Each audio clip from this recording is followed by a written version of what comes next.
We're going to start the hearings. Just to let you all know, in the order that we have the hearing scheduled, you'll have your opportunity to come up, make a presentation.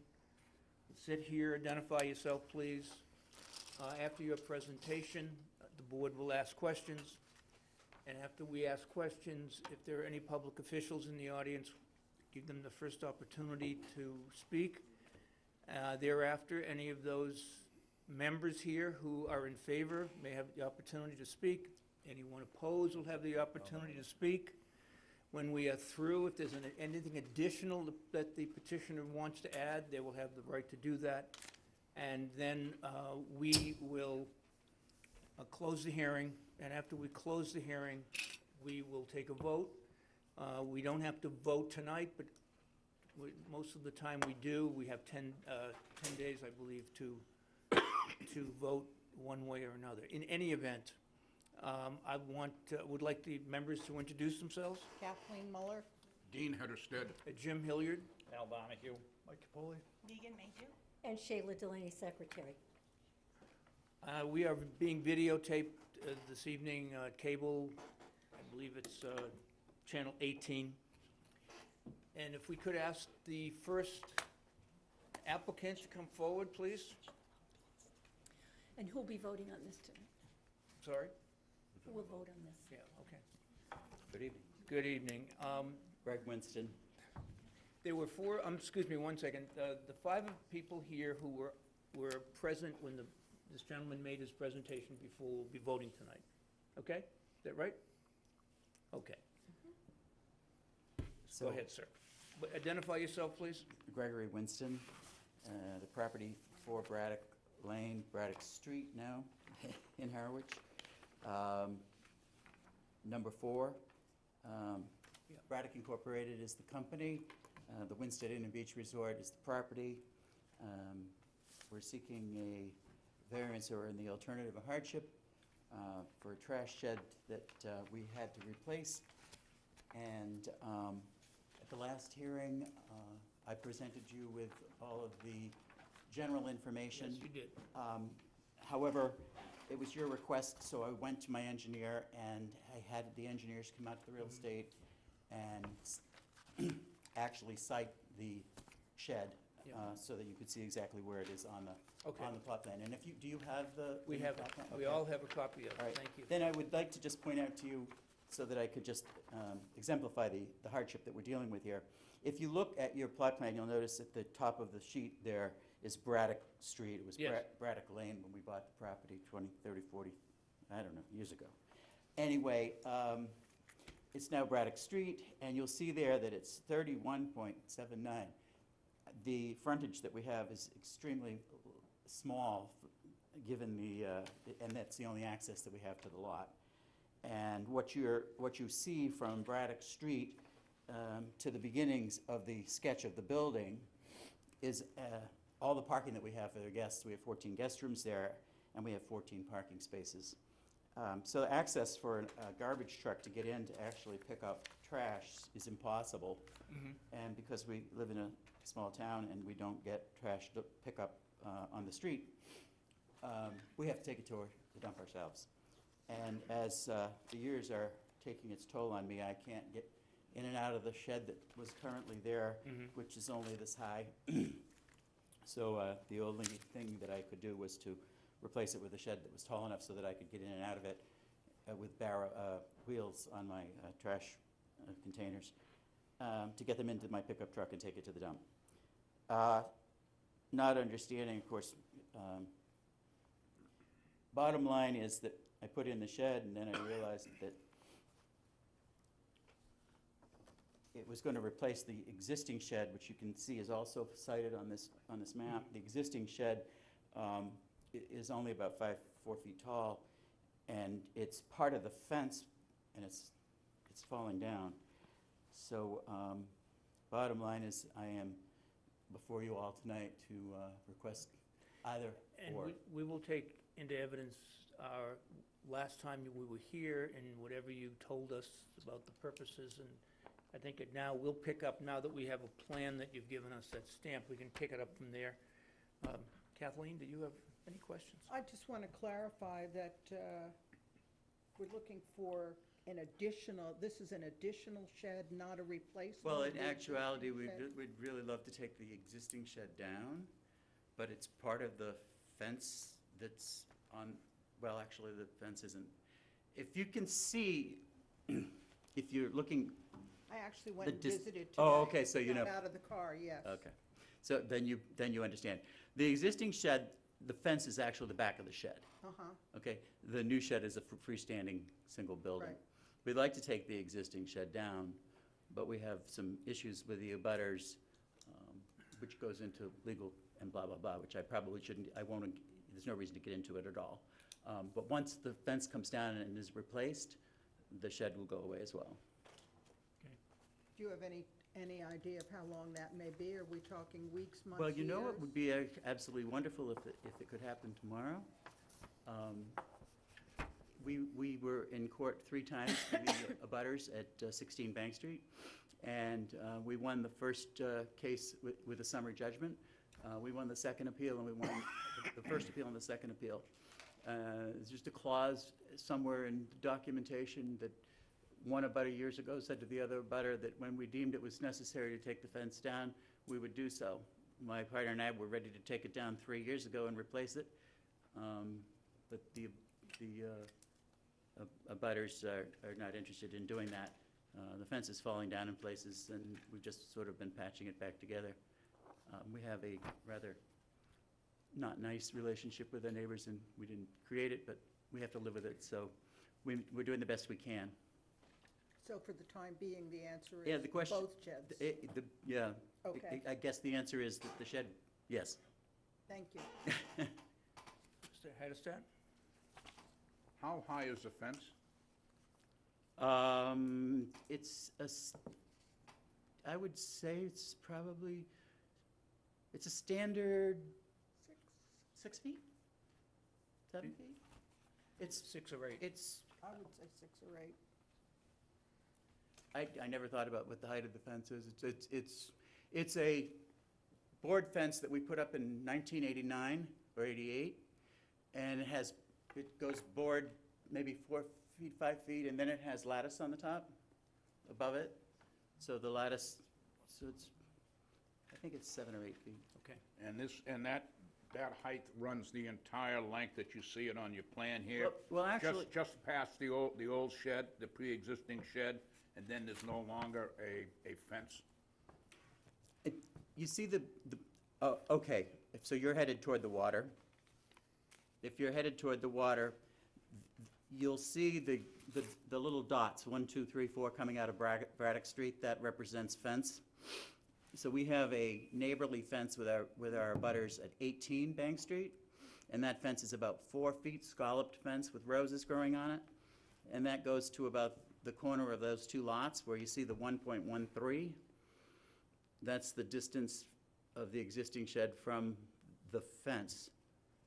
And then it goes to 1.17, and as it goes further toward the water, it gets even greater. Our fence is about 2 feet on our own property. So there's actually space behind the fence that's still part of our property. How high is the shed? You say the shed is what, 6'3"? No. How It's- high is the shed? The shed itself is, well, let's see, 12.3 is the diameter of the width, 6'3". Yep. It's just tall enough to get into, length so is I guess 12. it's 6'8", maybe, something like that. 7 feet, I don't know. Whatever it is, whatever a standard shed is that you can walk through a doorway, 7 feet. Uh-huh. So is it, how many square feet? Is it?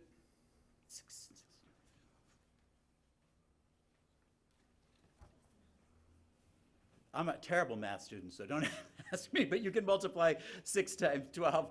72. Basically, it's small. About 74 square feet. Yeah. Okay, so it's less than 100 square feet. Yeah. Okay, so it's less than 100 square feet.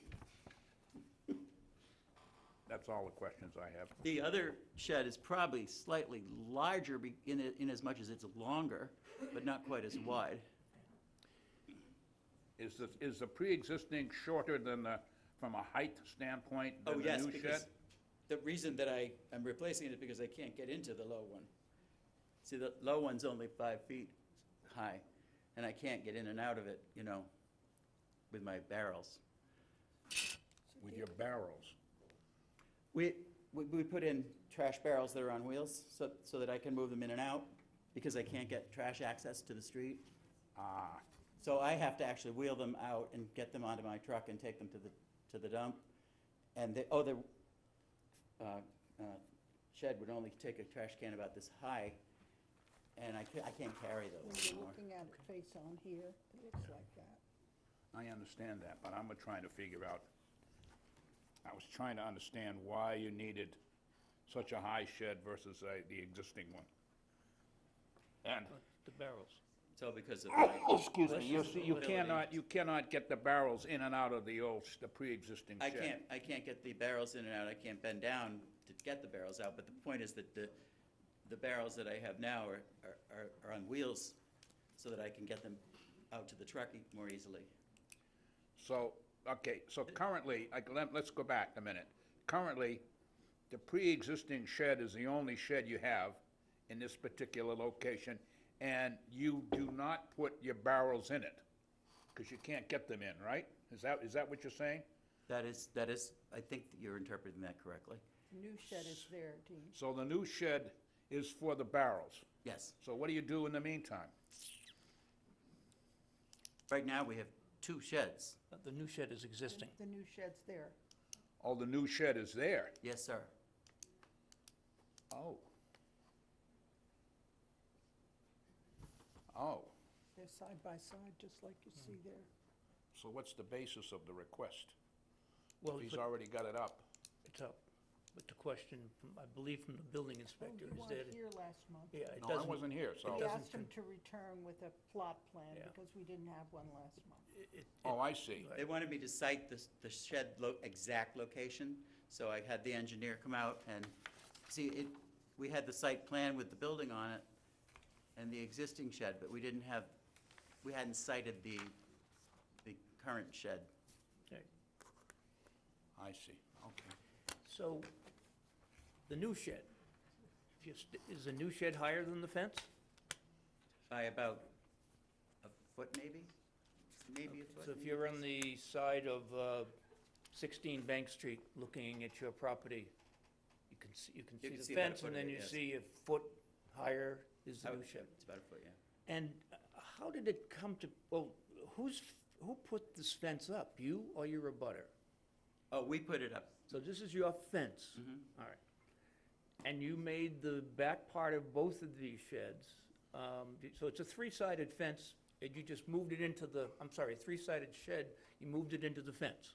That's the back of your shed, the fence itself. That's the back of the pre-existing shed. Okay, now what about the new shed? The new shed is this freestanding building. It which has is- its own back. Exactly. Okay. And it's moved off the, Yeah, I see that. what It's is it, a- 1.13 to 1.17, yeah. feet Okay.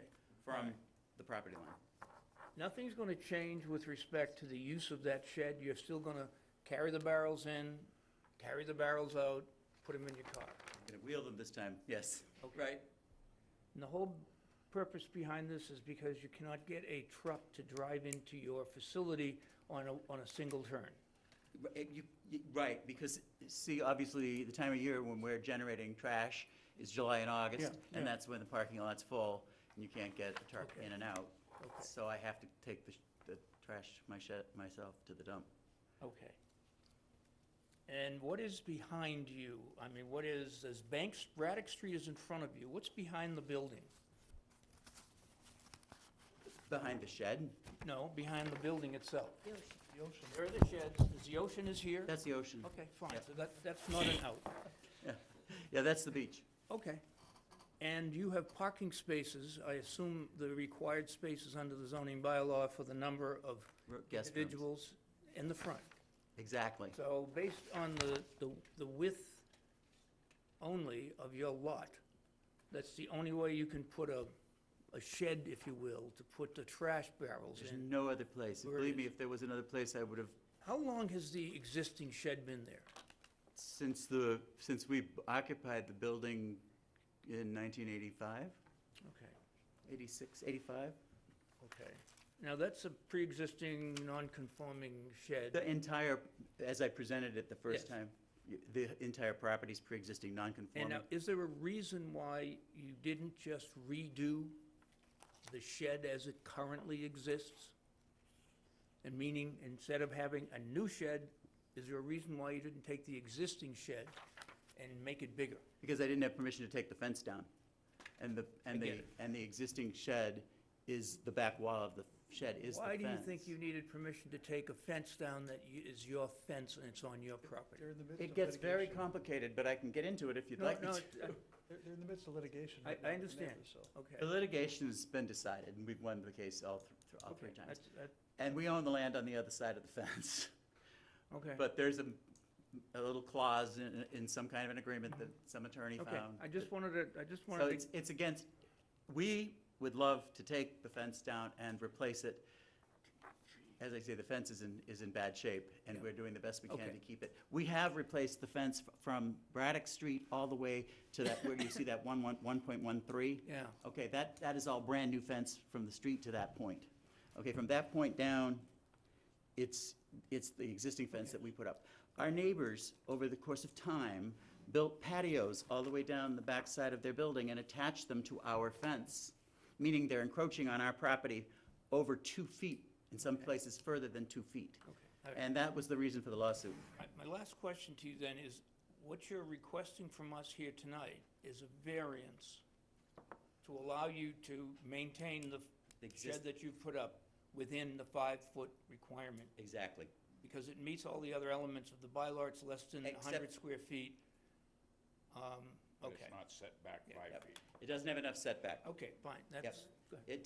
The required is setback is 5 feet, Okay. and we only have at 1.1.3, 1.13 and 1.17. Okay. Mr. Donahue? Got a bad pen. If my memory serves me, the last time we were here a month ago, there was quite a bit of animosity between you and the folks behind you. And one of the issues that they brought to the board's attention was the height of the new shed. Now, having been over there and been on the side where the innkeeper's apartment is, the other side, the fence is roughly 6 feet high with about 12 inches of lattice work. The shed is approximately 10 feet high, as I looked at it, which means the top of the shed is appreciably higher than the current fence. That, as the folks behind you had mentioned, blocks their view. My question to you is, does the shed have to be the height it is in order to accomplish what you would like to do? The reason I ask that question is the other sheds that are pre-existing, they do not go up the height of the 6 feet. They go up approximately 4 feet from the ground, and I think there's 3 of them. And they have, It's one, they have doors on them. the pre-existing shed is one shed. Okay, but there's doors in the front of them. There's 2 doors, 2 double doors, and then a single door facing the beach. Right. Yes, there is. And the What- reason that if I repeat myself, I apologize, but I can't get into the shed, the lower sheds. I can't get in anymore. The shed comes down like this, it comes from the fence and goes down like this.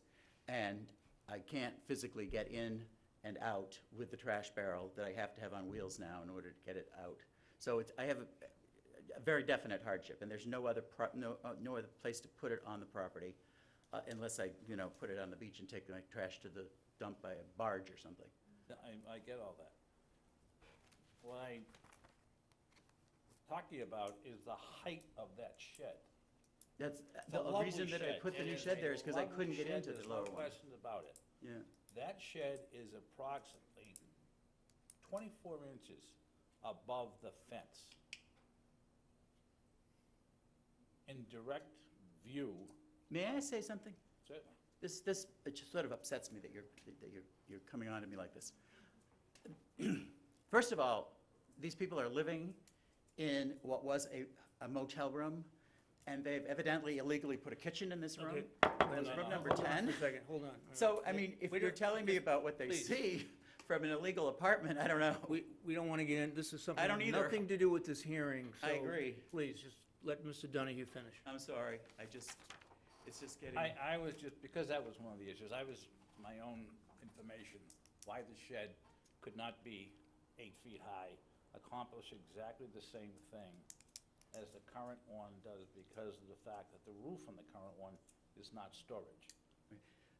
That's all. The shed is, if I'm allowed, I would like to say, Go ahead. that in keeping with the character of the building and the vision from the street, looking at the building, we painted the shed and clapboarded the shed to match the building. We put a pitched roof on the shed that's in keeping with the building. In size and scope and view from the street, it's attractive. It is, it's a very appealing structure, the entire piece of property is appealing. And there's just a transom window above the 2 doors, and that just gives me enough light so that I don't have to have electricity in the shed, so I can see to get my barrels in and out. And it's just, believe me, it's not a luxury, it's a necessity. Okay. I have no further questions. Thank you. Mr. Winston, I think your property is beautiful, and you do an excellent job maintaining it. And I think that your reason for being here is that you have a real hardship, and that hardship is due to the topography of the lot, and you had no other options available to you. So I think it is a lovely shed and a lovely property, and that's all I have to say. Thank you. Ms. Mullen? Nothing, okay. Do we have any, don't go away. Do any public officials here who wish to testify and be heard? Okay. Is there anyone here who wishes to speak in favor of this petition? Is anyone here who wishes to speak against the petition? Okay. Do you have anything further? I'll answer any other questions. I don't know what else I Okay. can Now, offer. Does the board, anything else from the board? Yeah, I have one. Go ahead, sure. I guess you have been stating all along that the reason you're looking for a variance is because you have a topographical problem, and you cannot move the shed you can't move it 5 feet from the lot line, and therefore all you need is a special permit versus a variance? Well, I was not absolutely clear myself as to when you talk about the distance of a required, setback for a shed. Because the existing shed was built when the fence was built. I didn't know. I didn't know whether, so on my application, I believe I said for a special permit or in the alternative of variance. I understand, but what you're doing is you're asking the board for a variance because you don't meet the setback requirements in the zoning law. So I'm asking you, are you using the fact that your basis for the hardship, which you must prove if you're asking for a variance, the hardship is the topography does not allow you to meet the 5-foot setback. Is that what you're saying to us? I say, yes, sir. What do you mean you think? Is it or isn't it? I'm saying, well, usually when I speak of topography, I'm thinking of elevation up and down, as opposed to I am bound by the lines of the lot. So my hardship is that I can't access my garbage or trash to get it in or out because of the narrowness of the lot as it abuts Braddock Lane. It's not because there's a hill or a vale or anything like that. So the lot is flat at this point. I mean, the parking lot from the street to the building is completely flat. So it's not like a hill or something like So that. it's There's not no other place I can move it It's the other than to put it in the parking lot. I don't have any space. So you're accurate when you say it's definitely a hardship, and it's the only place on the entire lot. If you were to move the shed to be 5 feet within the lot line, you would be in the parking lot? I would be in the parking lot or at the front door. Okay, that doesn't show, so there's no way I can, okay. He's so- right. The front door is Yeah. here.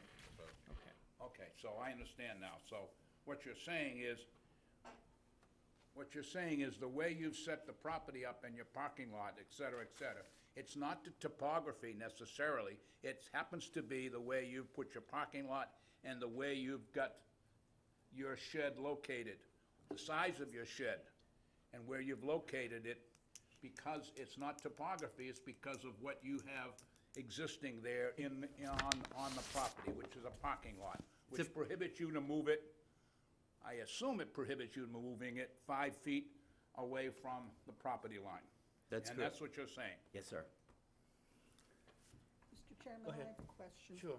Is it within our authority to grant, and I think this is a special permit, not a variance, isn't it? Well, I believe it's a variance because, It's not an accessory residential building. yeah, if in fact he took the current shed, Yeah, current shed, and made that a bigger shed, that's a special permit, because it's a pre-existing non-conforming, and the law allows us to issue a special permit on a pre-existing non-conforming to extend. Residential structure.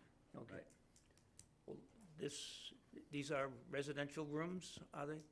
Yes, sir. People living there? It's a summer inn. resort. Yeah, it's an inn, okay. But either way, because this is a new building, and it is within 5 feet of the property line, it requires a variance. That's the bottom line. Okay. Is it within our authority to grant a variance if we wanted to, with the condition that when the fence comes down, the other, Yes, that is within our The authority. other We can- shed We can must put on be any removed. reasonable condition okay, that is directly related, in this case, to, And that's our goal. The other shed is falling down, it needs to be replaced, and we really want to take it down. okay. But we can't take it down until the fence comes down. And then we reclaim our land, which is, Any further discussion? Motion to close the hearing? So moved. Second. All in favor? Aye. aye. Okay, what's the, Now, because you can't vote on it, because you weren't I here can't. last time, right? Yeah. Could somebody read the motion? I can. So it would be, you move to,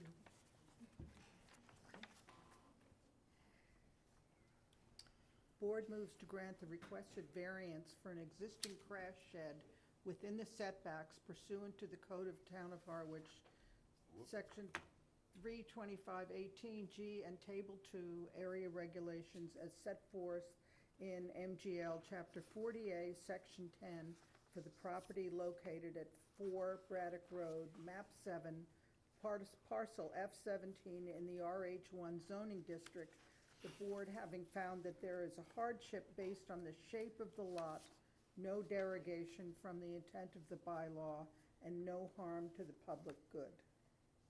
You're asking me to move that? Yes, that's what we have to find.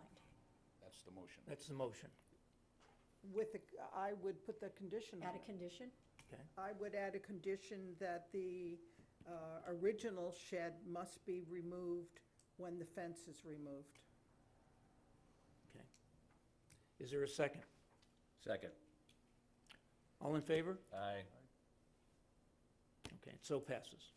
Thank you. thank you very much, appreciate it. Right. You did that.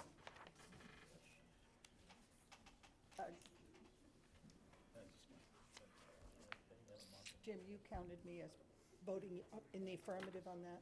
She does. Okay, yes, okay. This is the We have next the one. things that we need to give you? Which? Oh, yes, yes, yes. What else do you have for that? That's it. That's all I have. That's, no, that's not correct. Okay.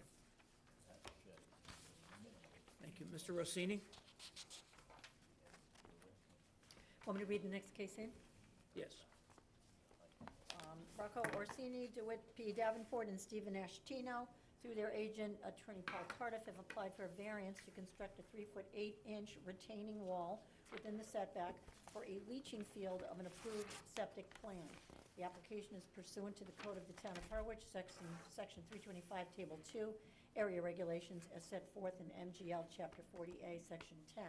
The property is located at 56 Permakeen Lane, map 24, parcel H17, in the RR zoning district. Who's voting? Let's see, let's go to this side. Kathleen Muller? Al Donahue?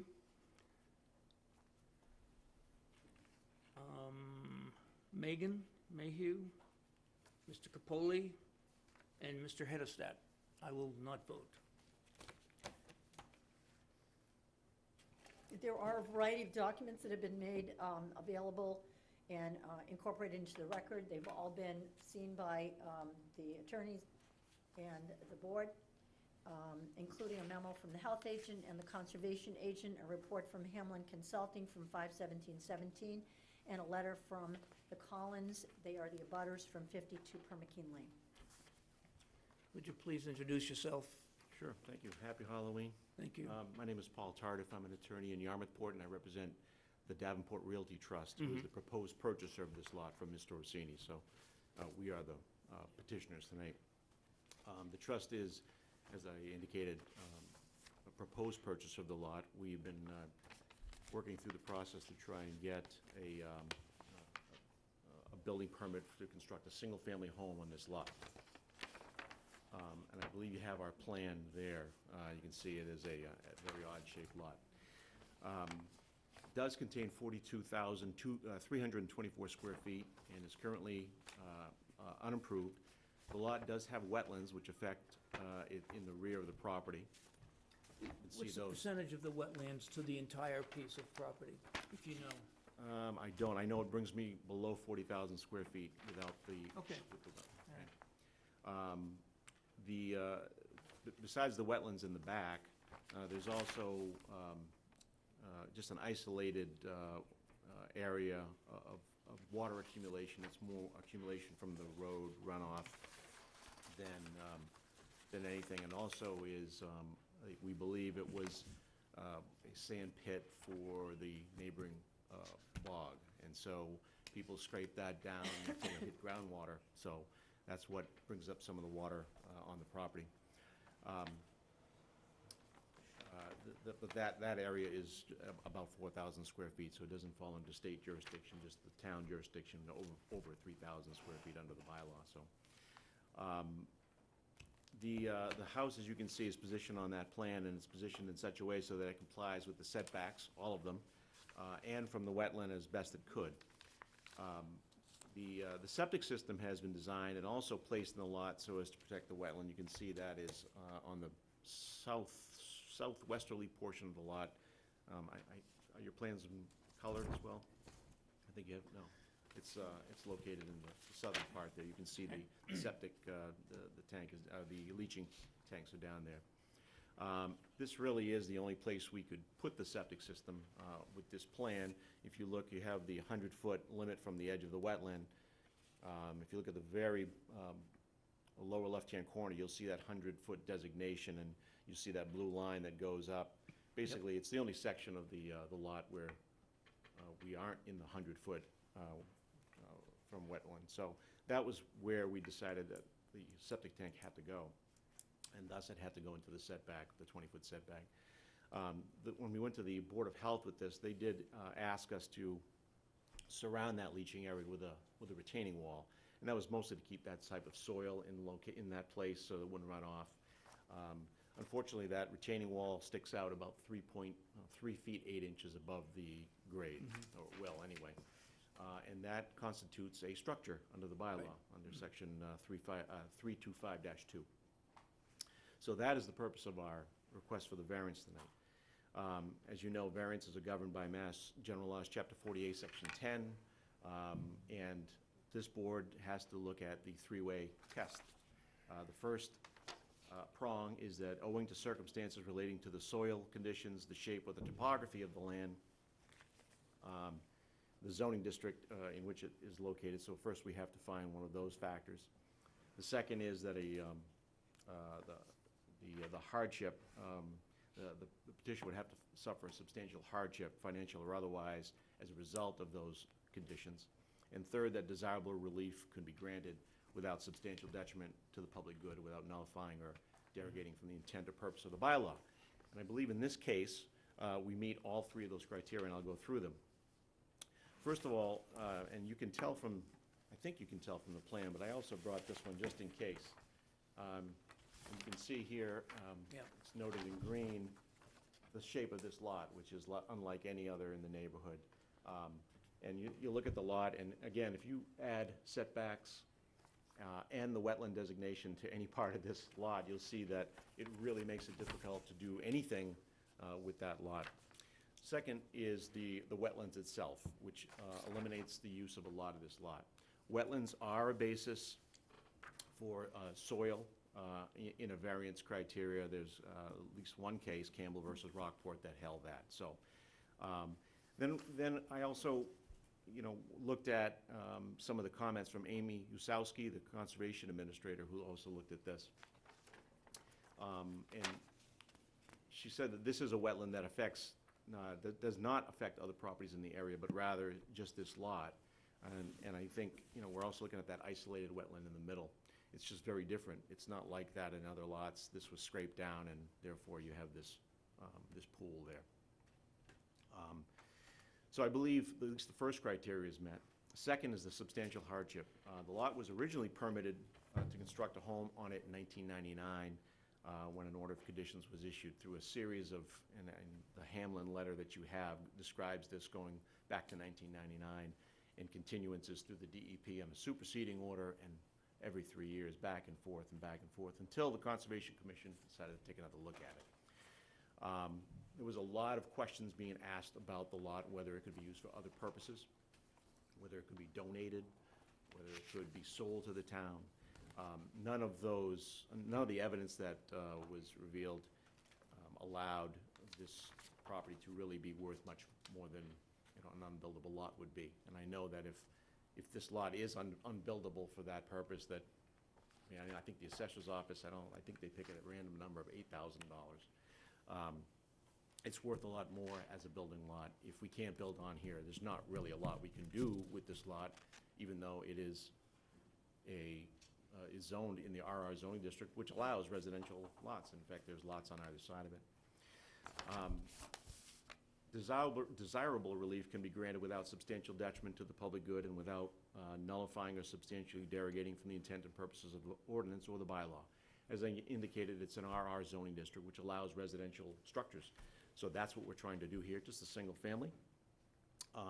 In addition, the board routinely issues special permits and variances to applicants for the expansion or creation of structures within front, side, or rear setbacks. I think we just heard one.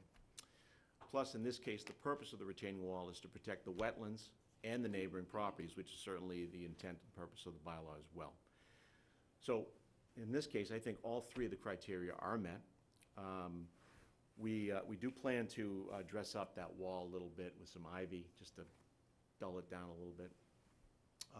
The project has already been before the Harwich Conservation Commission, which approved it in July of 2017, and an order of conditions under SE 32-2293 was issued. And I think you also have a copy of that email from Amy Usowski. In that, she states the following: the Conservation Commission is also charged with determining whether or not a project will have an adverse impact on neighboring properties. By approving this project, the Conservation Commission determined that based on the information given to them, that this project will not have a negative impact to abutting properties. Septic system was also approved by the Board of Health. It is subject to this board's relief, of course. And then finally, this is a hardship that is not self-created by Mr. Orsini or my client. You have to consider all the circumstances here. I think we meet all the criteria.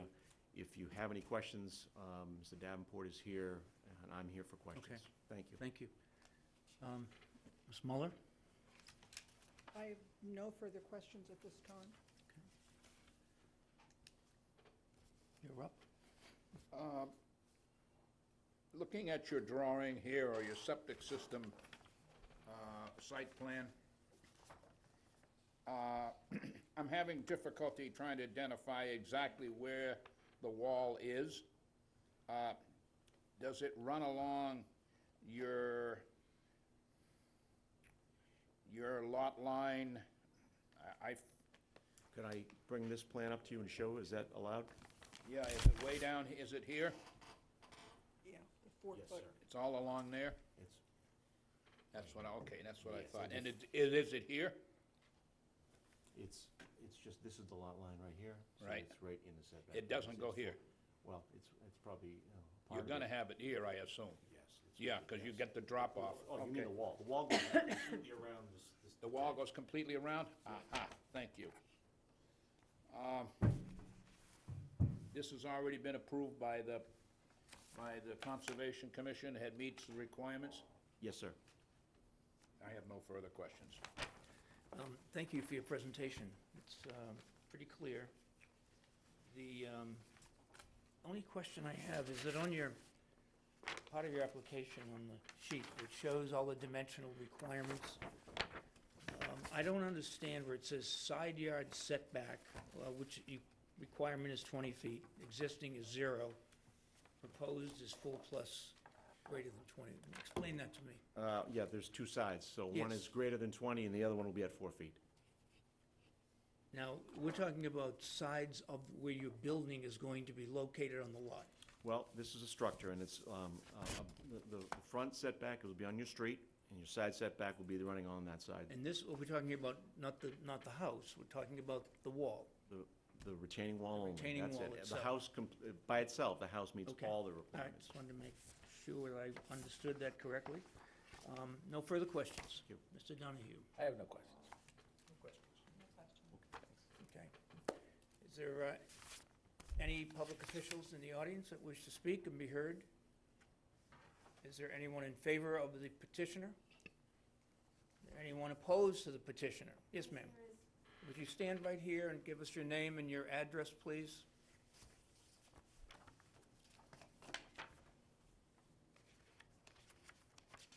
Thank you.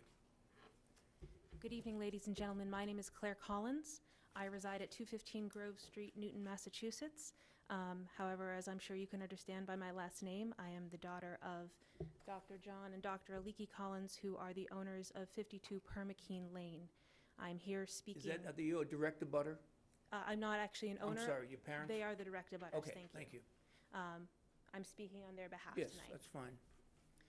With all due respect to Mr. Tardif's clear presentation, it is our understanding that there have actually not been a specific hardship demonstrated to the extent that a variance would be required. Mhm.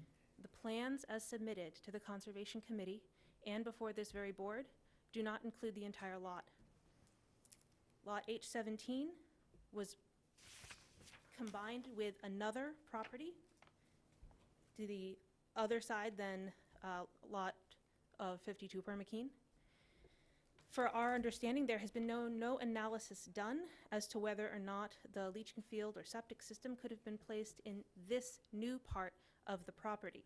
May I just ask you a question about another lot? Is it another lot that is in the same deed, or are there two lots? You talking about two lots or one lot? There were in origin 2 lots, There are two lots. but in the purchase and sale agreement as included in the petition, Mhm. these 2 lots have now been combined into 1 lot. When By deed or by merger?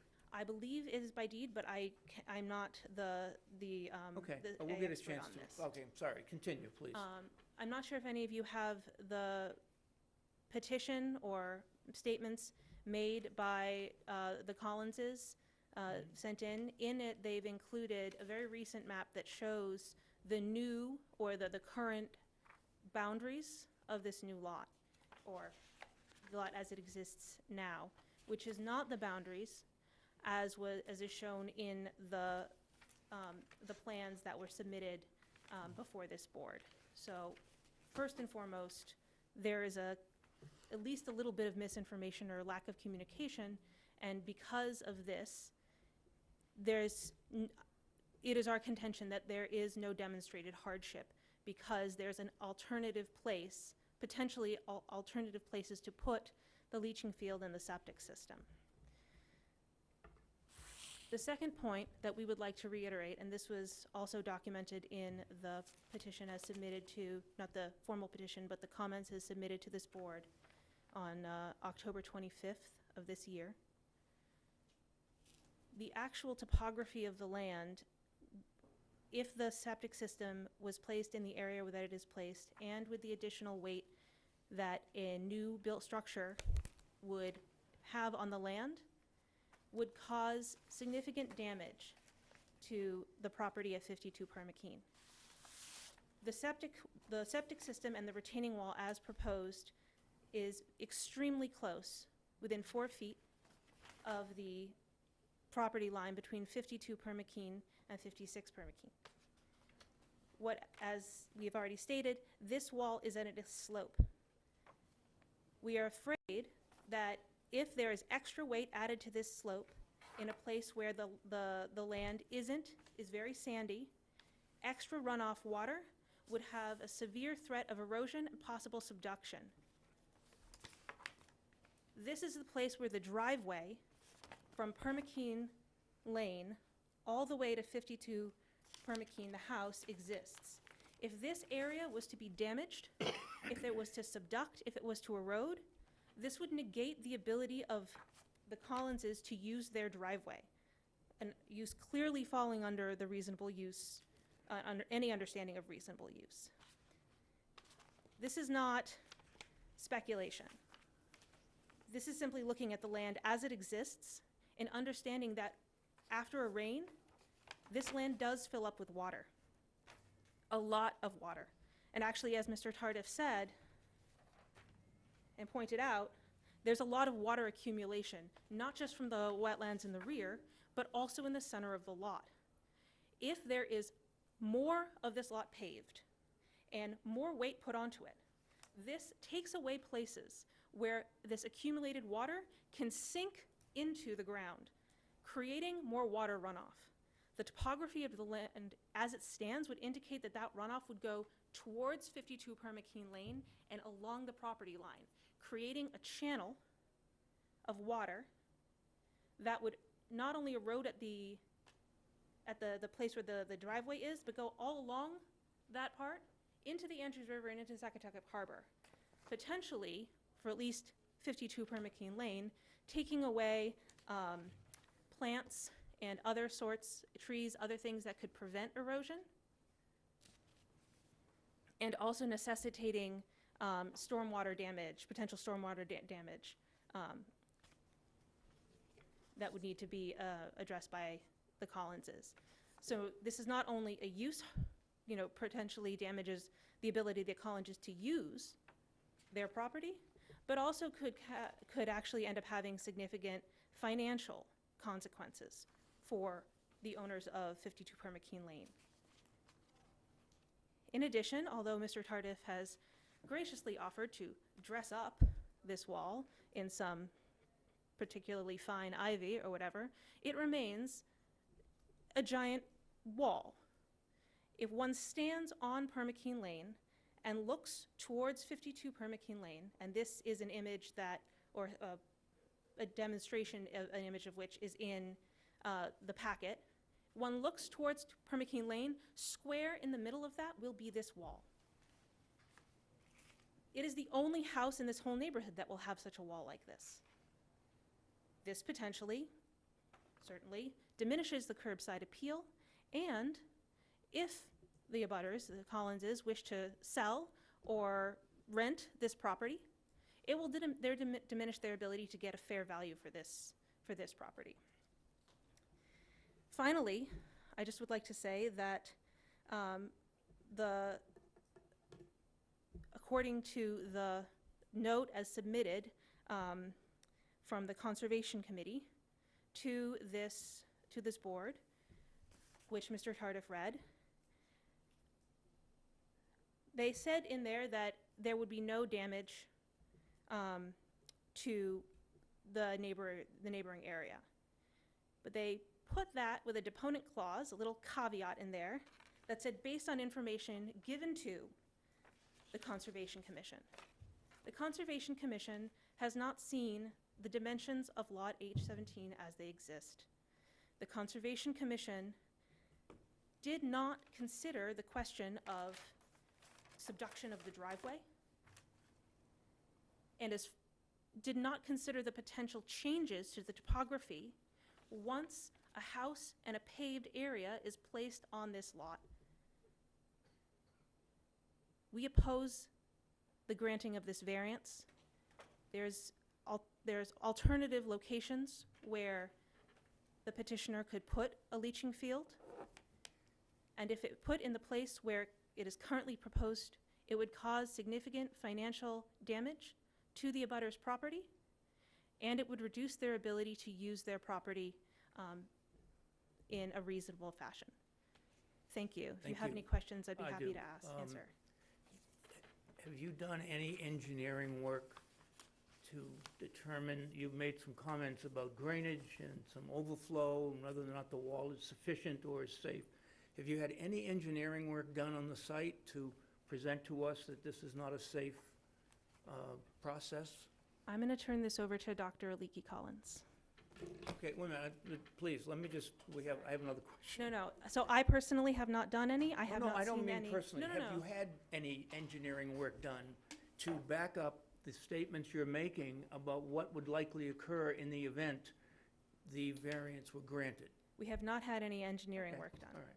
Do you have a deed that would show us that this is really two parcels merged into one that would be different than what the petitioner has given us? You have I don't have a deed in front of me. However,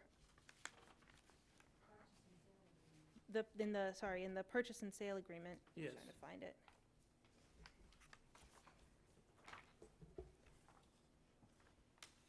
if it's in the purchase and sale It agreement? it is in the purchase and sale Okay. agreement.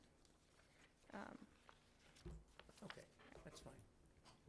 All right, don't go away. Yes. Anyone, any questions for I have a question. this? Sure. So could you elaborate on your claim that there are in fact two pieces of property which are merged into one and do not, so that this plan is inaccurate? I'm going to apologize for my lack of specificity here if I'm using words that have a specific legal connotation. It is my understanding that, Mr. Orsine, that the lot, when it originated, may I approach? Sure. Oh, sorry, Chairman. Yes, I'm sorry. I do this Yes, in court all yes. the time. Yeah, sure, come on. You may approach. So the plans, as I'm sure you've all seen, demonstrate that the end of this lot is here. However,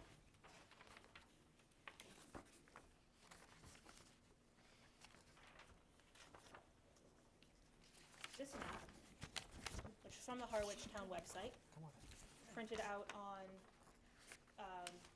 October 29th. If you look at Permakeen Lane,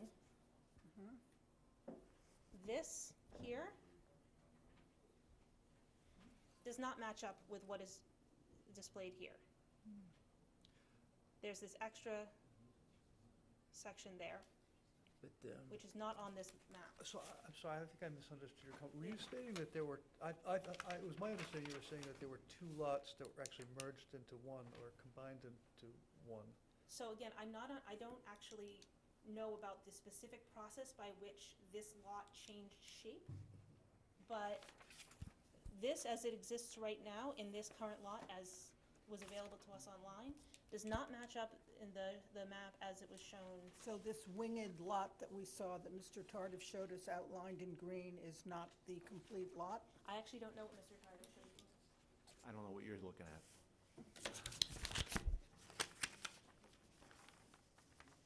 This is the shape of the lot as depicted on the website. That is our lot. okay, and you have a deed for that lot? We do. Thank you. Well, we don't have it yet. Well, I don't mean that, I'm sorry. That is the lot that is being deeded? Okay. Correct.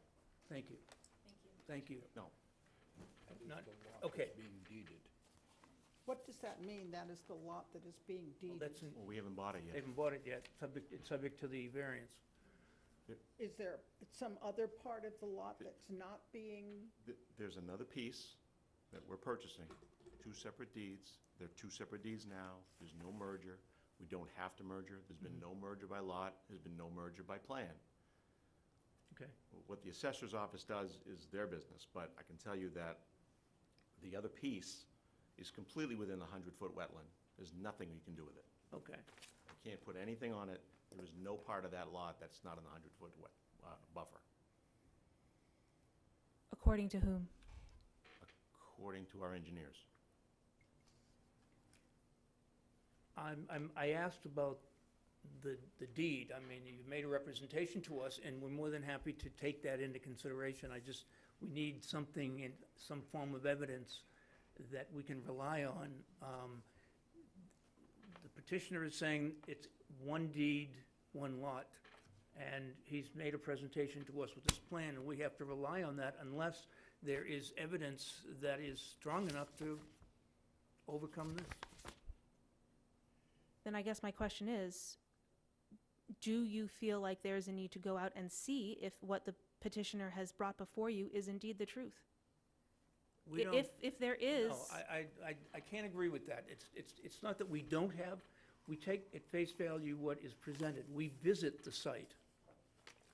And based on what the petitioner presents to us and our visit on the site, and then more importantly, at the end, evidence that is presented by the petitioner, we take that into consideration. We give you the opportunity to come in and either speak for it or against it. And you're obviously against it, which is fine, and you made a very good presentation, may I say.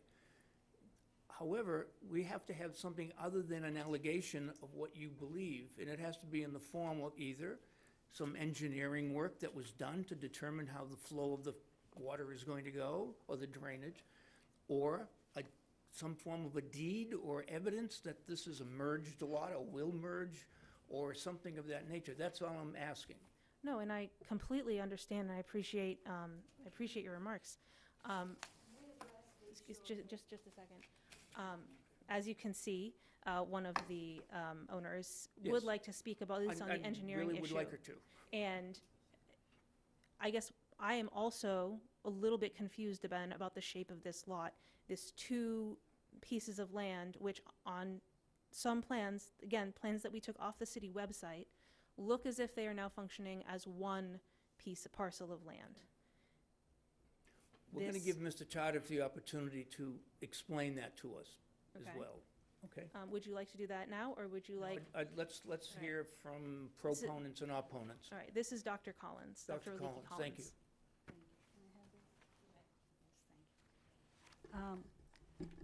Mr. Orsini bought 2 lots. Could you speak into the microphone, ma'am, please? Okay, Thank you. yes. Okay. Mr. Orsini had the original lot, and then he bought the adjacent lot to it on the other side of 52 Purmakin, and he joined the 2 lots, and he's selling it together to the new owners. If you look in the purchase and sale agreement, both lots are being sold. If they do 2 deeds, I don't know how many they are doing. It's Okay. their business, whatever they're going to do. But if you look at the document they submitted, the purchase and Yep, sale agreement. we have it. It states clearly that it is, the 2 lots are joined and it is one. Mhm. So that additional lot provides opportunity for relocating the septic, the leaching field in that area. Okay. Also, one could put it in the front. I mean, there are also other options one could consider for the leaching field. For us, it is a hardship to live the next 50 years having a cement wall in front of our property, because it is really, when we look straight into the street, this is right in the line of sight. That's a hardship for us. Okay. It really destroys. We bought our property about 5 years ago, and there was no issue with having walls or destroying or building something so close to our property. Our driveway, it is very, very close to the property line as well. So it is something, and it exists there. So, and there is a very steep slope on our side where the driveway is. Now, what they're doing is, on the other side, they're also building a slope. So there is a channel that is formed. One doesn't need to be an expert engineer. All you need to know is about gravity, and you will see where the water is going to flow. You can see it already. We see it, that from the street, there is a downhill slope on the street. So the water, when it rains, comes down towards this particular lot. And if this channel is formed there, the water will be directed to that direction. And then go into the back area, which will eventually lead into the back wetlands. There was a statement that was made about being an isolated wetland area in the center, and it was just a sand pit. This is incorrect. These were all misrepresentations that were made by the consultant at the Conservation Commission. I'm So- sorry, would you repeat, did you say misinterpretations? Misrepresentation By whom? by the consultant that presented the case at the Okay. Conservation Commission, And you believe that, why? Why do you believe they're misrepresentations? because this area floods every time there is water, Okay. there is rain. Okay, And thank you. we have another depression in front of our property that doesn't flood. So the groundwater is very high there. It is a wetland. It absorbs all the flooding that is going in the area. Okay. If we destroy that, then the water will spread towards the neighboring properties. Doctor, I just want to say that those issues really don't, they're not issues we have to take I into understand. consideration. They're very important, and they sound it. That's what the Conservation Commission does. I understand. It's not within our jurisdiction, just so you understand.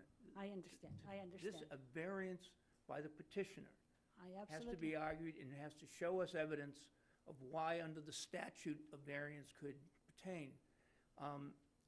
The Conservation Commission deals with drainage and so on and so forth. You mentioned consultant. I'll assume, without knowing, that the consultant was either brought in by Mr. Orsini or was brought in on behalf of the Conservation Commission. That is where your argument, and I'm assuming you made it, I made it, and Okay. there were some very peculiar circumstances under which this approval happened. Really peculiar. The person who is the current chairman of the Conservation Commission was adamant against it. When he was not present, something happened, and well, I understand that, but that's really, again. again, that's I'm not going to go into That that. is not an issue for this board. Absolutely, yes. Okay. Yeah. There were very peculiar circumstances, Okay. how it was voted and approved. Okay. Anything So- further? We feel we will be harmed by this construction that is going on. That's Okay. our position. And we ask you not to approve this variance. If they can move it farther in, if they can position it somewhere else, that would be. This is a matter of law. It's a matter of whether or not the petitioner can meet the requirements of, under the statute, of a variance. It's not a matter of the results of it, because again, we go back to Conservation Commission, we go back to the Department of Public Health, or the Board of Health in Harwich. They all have their, issues to deal with, and they apply what their rules are. So we don't deal in that particular area for this variance. I'm just telling you that. I understand. But we feel it is not, they have not met the hardship requirement because there is additional land where they can place it. Well, that is yet to be seen. We're going to ask Mr. Attorney Tardif to respond to that. And I also have to say that we don't have another place where we can put our driveway. If it collapses, then we won't have access to the street. So this is a real hardship for us. Thank you. Anyone else wish to speak in opposition?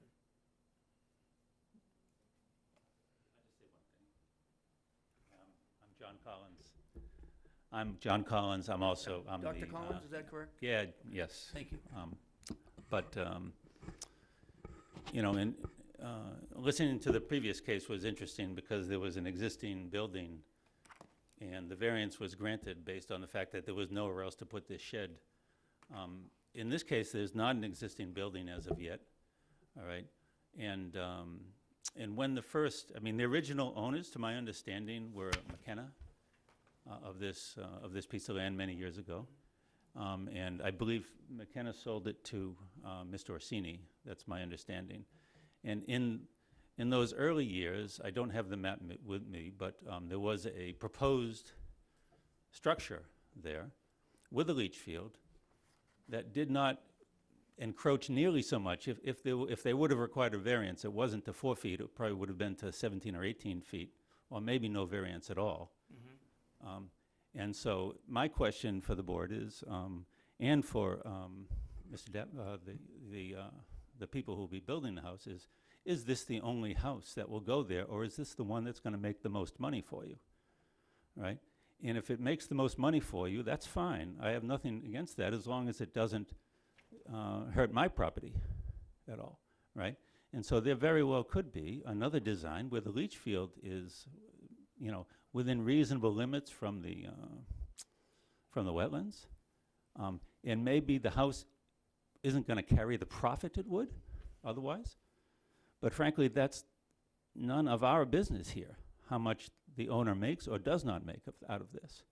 All right? It seems to me that if we can, you know, build a structure where where the leach field is safe from the watershed and does not encroach so severely on the setback, then this seems to be a feasible alternative to us, right? Regardless of how fiscally you know, favorable it is to one party or the other. So this is, but thank you for listening. Thank you. Anyone else wish to speak in opposition? Okay. Mr. Orsini, you now have a chance to, I'm sorry, Mr. Tardif, you have a chance to respond. Thank you.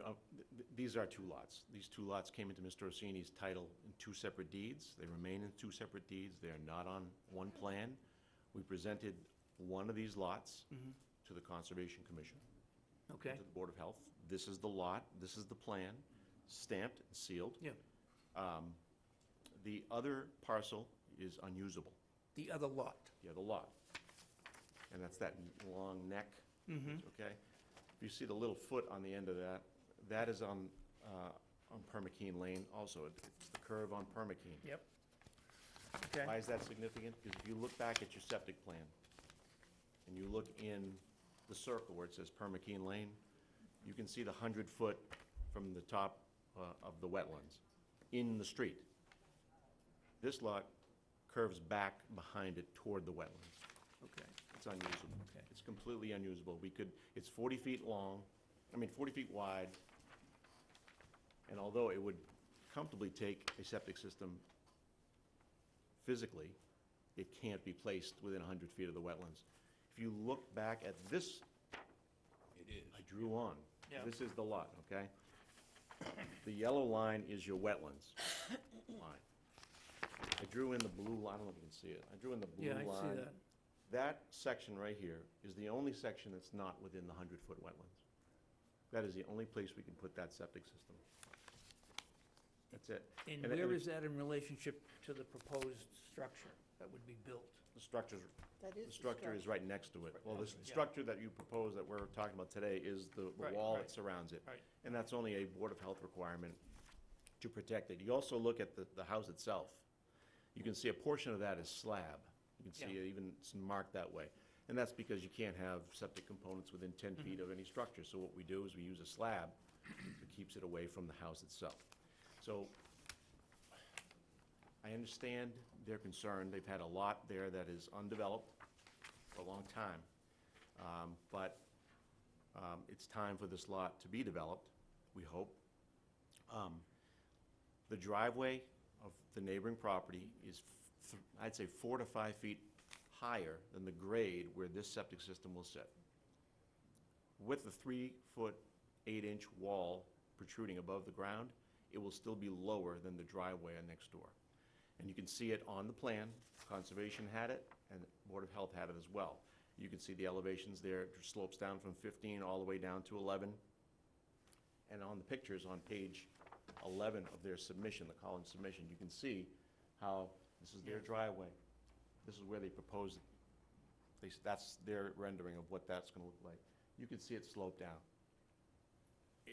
Did your person, your engineer, do calculations? Were they requested to do any drainage calcs? No, okay. Yeah, I don't, Did the, don't to believe so. to what extent did the Conservation Commission get into the issues of runoff and drainage?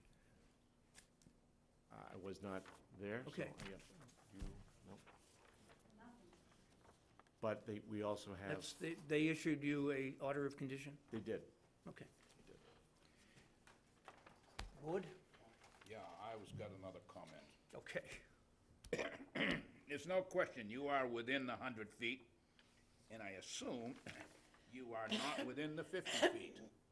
So you have, in fact, got permission from the Conservation Commission to build a home in a, because you're right dead center in the middle of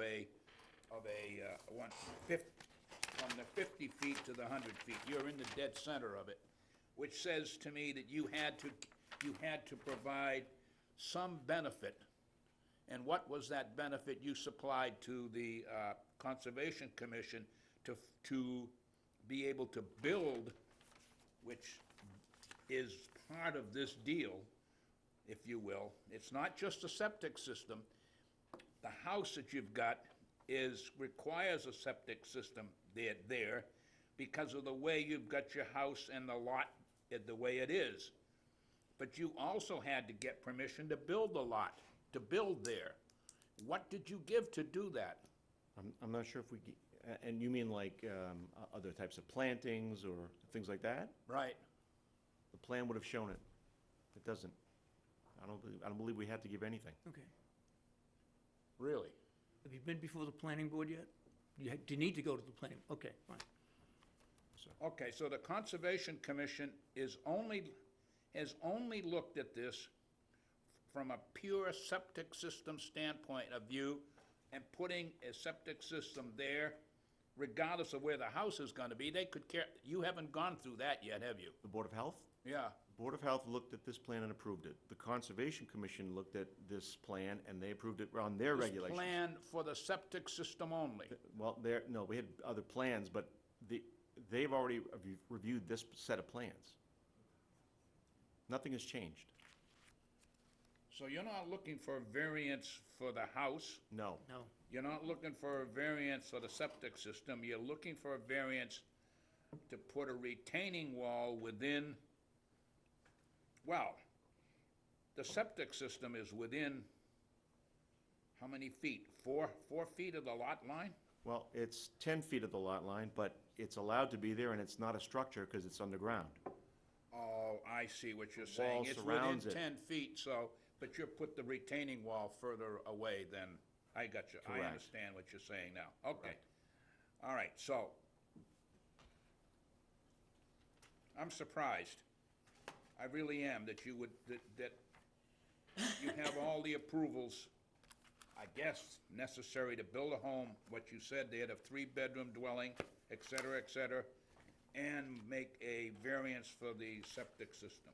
Well, we don't need a variance for the septic system. We need a variance for the retaining wall that the Board of Health asked us to Right, put around it. for the If- retaining wall. If there was no retaining wall here, Pardon? if there was no retaining wall proposed, we wouldn't be here. So go back to square one, why is the retaining wall required? The Board of Health asked us, it keeps the soil in place there. And you can see Are you that, building up the soil? no. And if you look at, here's. Just exactly the way it is. If you look at, there's a section, a cross-section of the wall, just to the right of it. You see where Permakeen Lane is on the circle? Yep. Just look to the right. You can see there's the 3'8" that's gonna be above elevation, and then what's below it. Right, I can see that. Yeah. It drops off pretty rapidly. Well, it's just a cross-section of that wall. So a portion of the wall is gonna be below the surface of the land, the ground, and then is 3'8" above it. What does reserve mean? What is a reserve there? Are you looking for, where's that now? Just to the north, just to the one side of the septic system, it says reserve. I think it's if they have to expand that system, that is another location where they can do that. Aha. That's a Board of Health requirement. But again, if you look at it, it's not within 100 feet of the wetland. So, yeah, I understand. You could put the, that's a reserve in case the septic system that you've currently got here designed fails. Correct. Then you would put it, you could go and put it in the reserve. Correct. We could use that area. So why don't you? And then use the septic system you have here, use that as a reserve. Because the septic system that we're proposing is bigger than what the reserve is right there. That would mostly be for the tank and the pump chamber. Okay, so the reserve is fictitious in some degree. Well, no, it Of would be, size. if it was for the other tanks, if the other components. I understand. I got you, okay. Mr. Tardif, I have a question from the purchase and sale agreement Sure. under Section 2 premises. It does refer to, and I'm not good at reading these things, two deeds recorded with the county. I'm sorry, what section? Paragraph 2. Section 2 Two, yes. premises. Yeah, we reference the property so that we can always understand what we're buying. And there are two deeds. One is recorded in book 12564, page 272. And the other one is in, let me just make sure that gets right. 15487.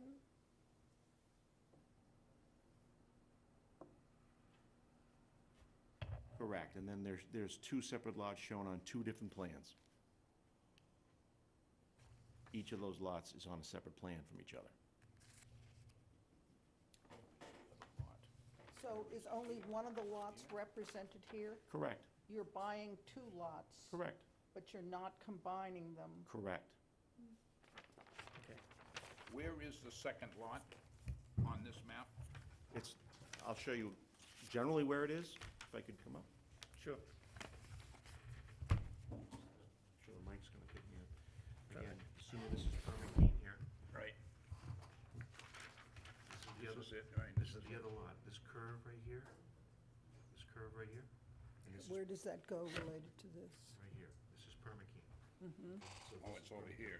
So it shoots out this way toward the water, Okay, and and goes behind several houses. you will be within the 100 feet. Correct, if you look right here, Right there. there's the 100-foot line, and this is going this way. You run that line out, it's gonna be in a 100-foot. And you could still build in it because you're currently in a 100-foot line now. Could put a septic system there, and it's only, like I said, it's 40 feet wide. We couldn't fit anything in there with setbacks. It's just not buildable, it's not a buildable lot. If you look at it right here, sir, And that's in a separate deed. it's a separate deed, Okay, separate plan. thank you. Okay, I understand. Any other questions from the board? Question. So I understand that there are two lots. This is one purchase and sale, so once this purchase and sale goes through, then those two lots become one. No. Incorrect. That's not what the, That's not what that says. No, if you want to combine lots, there are certain ways to do it. One is to do a perimeter plan, okay, and that is to join both lots on a plan and erase the common line between them and record it. That eliminates that line. Second would be by merger, if there's a legal requirement that these lots be merged, which we're not aware of any, and they still haven't been, and no one's ever noticed it or told us about it. So these are two separate lots. so what was the purpose of purchasing both of these lots? We probably wanted to buy this one, and Mr. Orsini wanted to get rid of that one. Because if he sells this one, can't grow much on that. No, I understand, I'm just, I understand you're representing to the board tonight that it's not a very usable lot, but you're also asking us to make a determination that based on the shape of this lot, that the lot that you put in your permit, that it's not, Well, there is no there's no requirement that these lots be merged. There's been no action taken by Mr. Orsini, who still owns these lots, we don't own them yet, to merge the lots. And the boards, And both boards that have reviewed this took this lot on its own with regard to all of the requirements for their boards. And so this lot stands alone. and, you know, this board is not required to give you a variance or a special permit, so It's not. if there is something that is within the ability of the owner to do to make this lot more conforming, then I think that you have a sort of a duty of candor towards the board to present that. I'm not saying that by merging these two lots, you would necessarily change anything, but I think that you haven't, you could have presented it and let the board understand that that you own both lots, and there could have been studies done on the second lot to see if adding them together would have made somehow a less impact. Mr. Tardiff, would you hold up that piece of paper you have showing the second lot? That yellow, see the yellow piece? I understand it's No, unusual. that's the second lot. I mean, it's a little peninsula. I don't know how wide that is. It's but 40 feet. 40 feet, okay. I don't, we were never presented any information about that lot. It could be the nicest 40-foot lot in the whole town of Harwich, and it could, if incorporated together, change where this. Is it all wetland, did you say? It's within 100 feet of the wetland. Okay. So we don't have all the information. If it's 40 feet, so if some part of it was usable and they could shift the home by 40 feet, that means they could shift the structure by 40 feet, and You But can't we- shift a house 40 feet based off of this. all I'm saying is that there's information that the board doesn't have, and I think if it's possible, at all possible, that you could mitigate the damage being done to the neighborhood, to mitigate the damage done to the neighborhood or the surrounding wetlands, then that's something this board should take into consideration. The only thing is that adding this to this lot will in no way change the wetland determination. I understand that, but that's your representation, but there's no, engineering to There state. there is on your plan. There isn't a That's- plan. You were describing that on our plan, right? Correct. Where that lot is. Can you just show me on here? So it's down here? So this little curve right Yeah. here is here. Is there, okay. And this thing comes out, but if you look at this 100-foot wetland here, it's in the street. Right, okay, This entire thing is gonna be, right. It might be. And there's no, okay.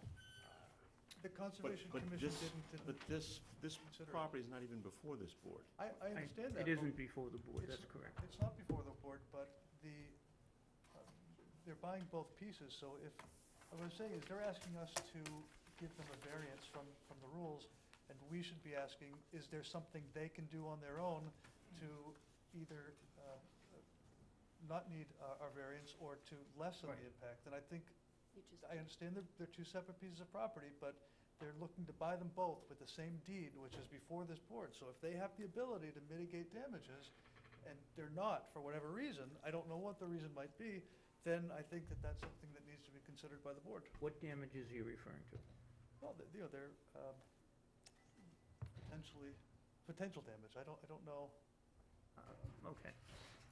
Mr. Tardif, within the buildable area of the lot that we are discussing, leaving the other 40-foot wide lot out of the conversation, is there a way that this house could be redesigned so that the septics and moved east, so that the septic system could be moved further from the Collins property line so that the retaining wall around the structure would not be so close to the Collins property line? I don't believe so. Plus, the house, the house is permitted as is. And I understand what you're saying. If we could, you're looking to move that house, but again, we're running into, because of the shape of this lot, we're looking, getting a driveway into this lot to get into the garage would be almost impossible. And then sliding that thing over would still need, because it's near the road and it's narrow near the front over here where the edge of the septic system is, it's still gonna remain there at that point. I don't see anything else we could do. And again, the septic system is not the problem, it's the retaining It's the wall. wall around the septic Yeah. system. And that was dictated by the Conservation Commission, its height? Board of Health, Board of Health. Okay. yes. Under any particular rules that they have that require a, No, I think they would just, I think they would, looking at your engineers. Title V requirement, okay, all right. Am I correct to say that the Conservation Commission has approved this lot to build where your house is situated? correct. Any other questions from the board? Dr. Collins? Yeah, just a few thoughts in listening to this. The question was asked, I believe, about whether they will build up the land or not. Is that, I believe, Dean, Yes, you Mr. had Hedersted asked that. question, right. My reading of this is that the current level of the land is, at its lowest point is 8 or 9 feet. And parts of it will be built up to 14 feet? Is this to say, now I might be misreading this, but it seems to me a lot of fill is required here and a lot of building up of the land is required. Is that correct? Mr. Tyler? This is the way I'm reading the The map. house is not the issue. It's, Well, I- The question was asked. For whatever reason, I don't know, And but I want. the answer was no. I want to understand it properly. He said no. Right. And is it going to be built up or not? the, According to the diagrams, it says proposed contour is these dotted lines. Right. The existing contour is the dashed lines. And the dotted lines are marked as 14, 13, 12, 11, 10, some sort of slope. And the existing contour is bottoms out at 8 and goes up to 15. Now it seems to me that that's a significant buildup. I'm not sure what the, I just want the Yes, record to be I'm- straight. He said it wouldn't be built up, and my impression is that it is, and I'd like to understand it for myself. Okay. I'm not sure that is relevant to the issue before us, which is a variance. No, I'm not saying it's relevant or not relevant. The question was asked. Yes. And the question was answered in the negative. And I believe Right. the question should have been answered in the affirmative. I have no insight into why the question was asked. Presumably, Yes. the questioner thought it might be relevant. And all I'm doing Okay. is straightening the record. the plan indicates top of foundation at 16 feet, top of Top of the foundation top. at 16 feet. The elevations are the numbers in the boxes. So Right. you have 12, Right. 13, Yes. Yep. 14, and then all the way back. It slopes down to 8 in the Yep. back, and then So starts to go something back. existing at 9 will be built up to 14. Well, roughly. there's a 14 elevation running right through the house right now. Yeah, right now, Whereabouts? Front, in the front. The middle of the house, where it's proposed, is an 8-foot elevation. Is that not correct? there's a 14 in the front yard, right next to the steps. I'm saying there will be significant buildup. That's We all I'm don't know that. saying. I We mean, don't I'm know, not these are the I'm not saying, plans. How- I know, don't misunderstand me. I'm not sure if you're asking a question or you're making a statement. If I you- want to correct the record. That's simply that. Well, I believe he did. I mean, if he said they're not gonna build it up, they're not gonna build it up, is that your answer? And if they build it up, will they promise to tear it down? If they build it up if they build it up contrary to what Conservation Commission believes should be allowed here, the answer is yes. They won't get a building permit because before the building inspector can give them a building permit, they have to conform to all Right. Board of Health, Conservation Commission, Planning. and Planning, and Zoning Board of Appeal. I think there's a miscommunication here. I'm sorry for that. I guess I'm not making myself clear. All right? When I read these plans, it seems that they're going to build it up. And when I heard the answer to the question, will they build it up, as no, Okay. then I just want to take issue with that. Whatever Okay. that means for this group, I don't know, but I just want to make sure Yeah. that was record. Now, the other small thing I want to mention regarding these two lots is, it's my understanding that the frontage without the second lot is 100 feet. With the second lot included, then you get to the required 150, from what I read about what's required and what's not. And to the best of my knowledge, I don't know why Mr. Orsini bought the property. All right? Well, that's. But it does extend, it does extend it so that it has the required 150 feet. So are you saying that it doesn't have proper frontage? Yeah, without that second lot, I believe it doesn't have proper Attorney frontage. Tardif? We submitted this plan for filing with this board, and the Yeah. building commissioner sent us over here for one thing and one thing only. And they obviously looked at this, and they'd seen it. When I presented it, he knew all about this lot. Well, is there a record of that what they knew and Well, what they don't know? May I suggest, if you have an issue with the frontage, that is our jurisdiction. Right.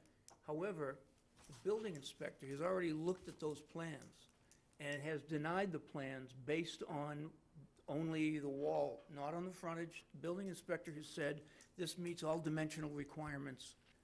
The way they've set the house in, it meets setback, side yard, so on and so forth. So that's not an issue for us, because there's no evidence that it doesn't have the frontage requirement.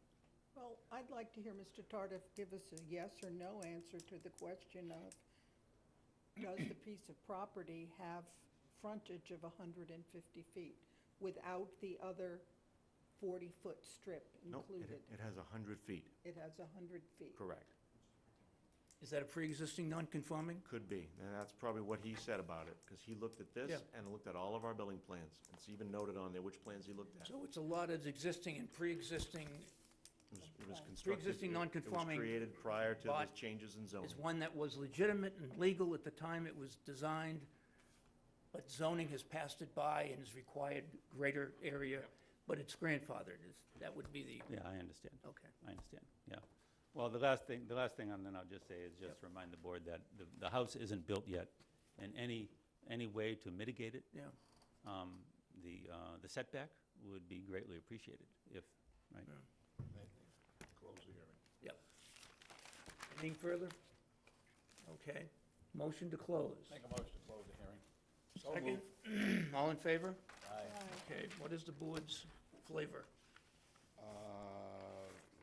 The board hereby grants the request for a variance. And let me just interrupt 1 second, I'm sorry.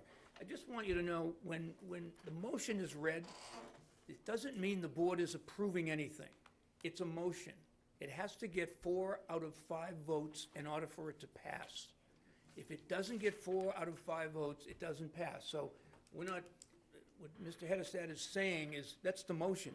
Now the board votes on it one way or another. I just don't want anybody to misunderstand what it sounds like. Okay, The sorry. motion is that the board grant a variance to construct a 3-foot, 8-inch retaining wall within the setback for a leaching field of an approved septic plan pursuant to the Code of Town of Harwich, Section 325, Table 2, area regulations that's set forth in MGL 40A, Section 10, for the property located at 56 Permakini Lane, map 24, partial H17 in the RR zoning district.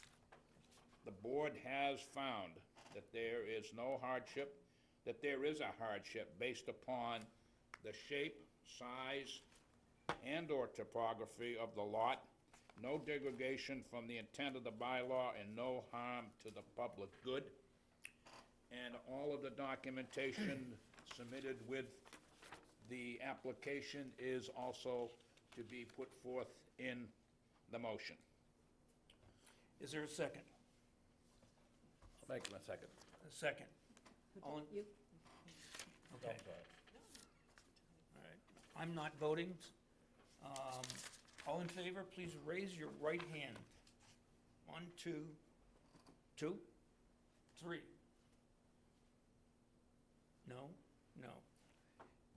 Okay, 3 in the affirmative, 2 in the negative. The motion doesn't pass.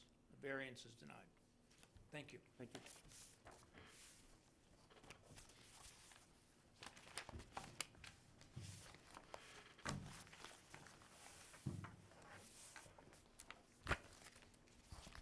take plans?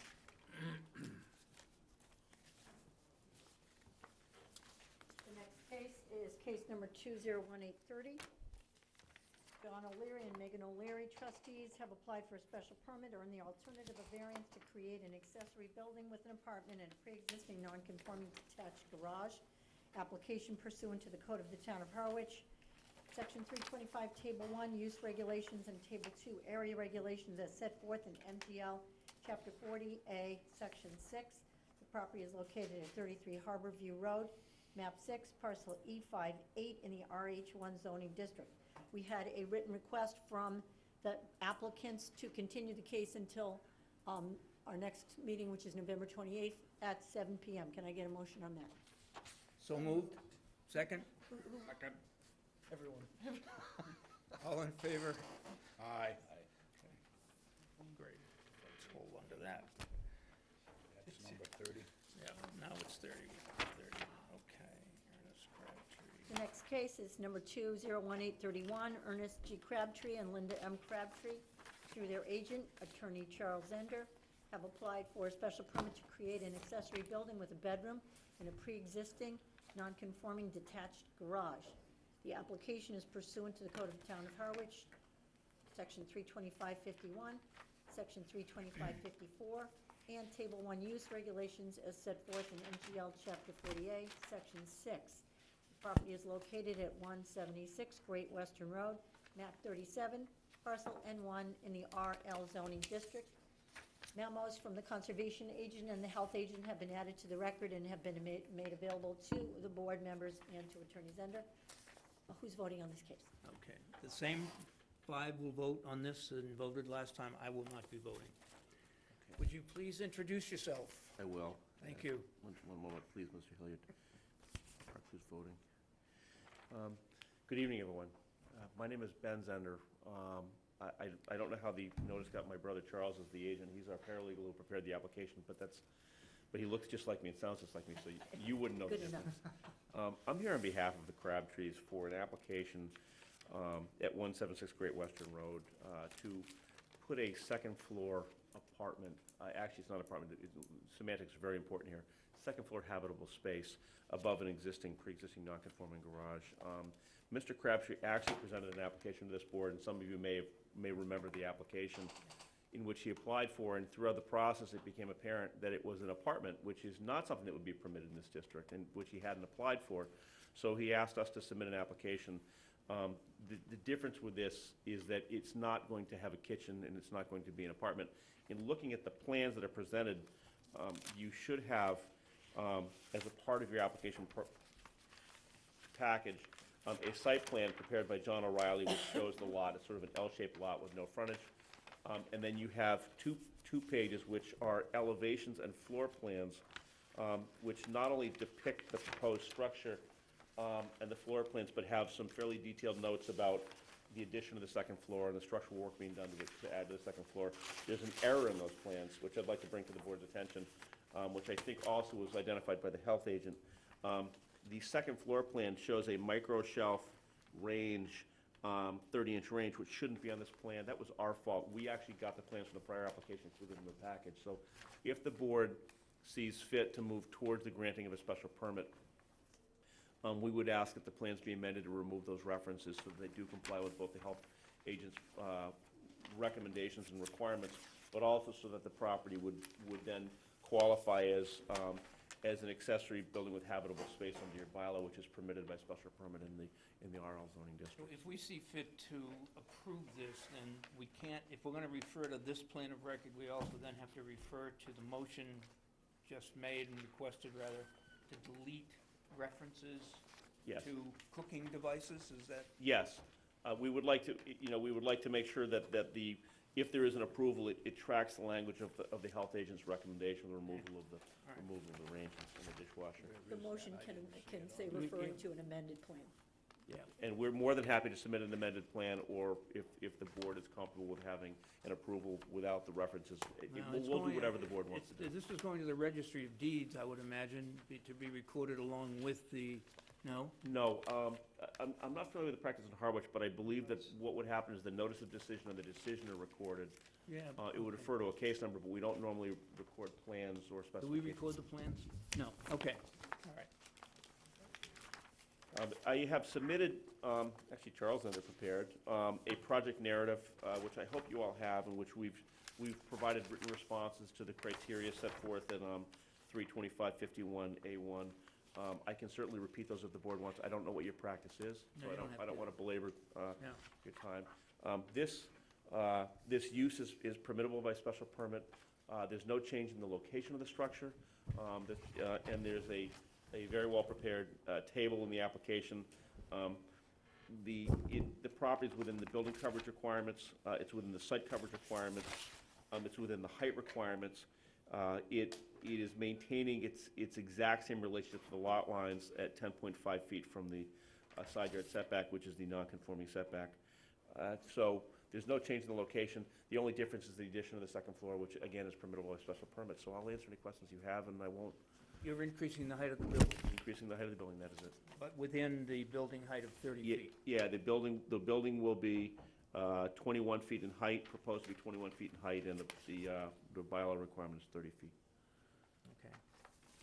Thank you all. Board, anyone? Any Yes. questions? Mr. Zender, Yes. I drove up there this afternoon, and I remembered being there before that pretty little yellow building. I'm feeling a little like Columbo here. Maybe you could help me out.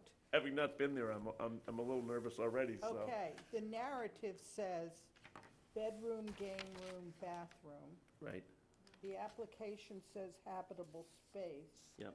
The plan says bath, Yeah, it says bath, sewing room, billiard room. sewing room, billiard room, right. The building commissioner's letter says kitchen, bedroom, game room, sewing room, bathroom. Yep. So what is The building commissioner's denial letter, just so you know, was the original denial letter that was issued before we came to the board the first time. And so that denial letter identified the pre-existing non-conforming, said we needed a special permit, but also identified the apartment use.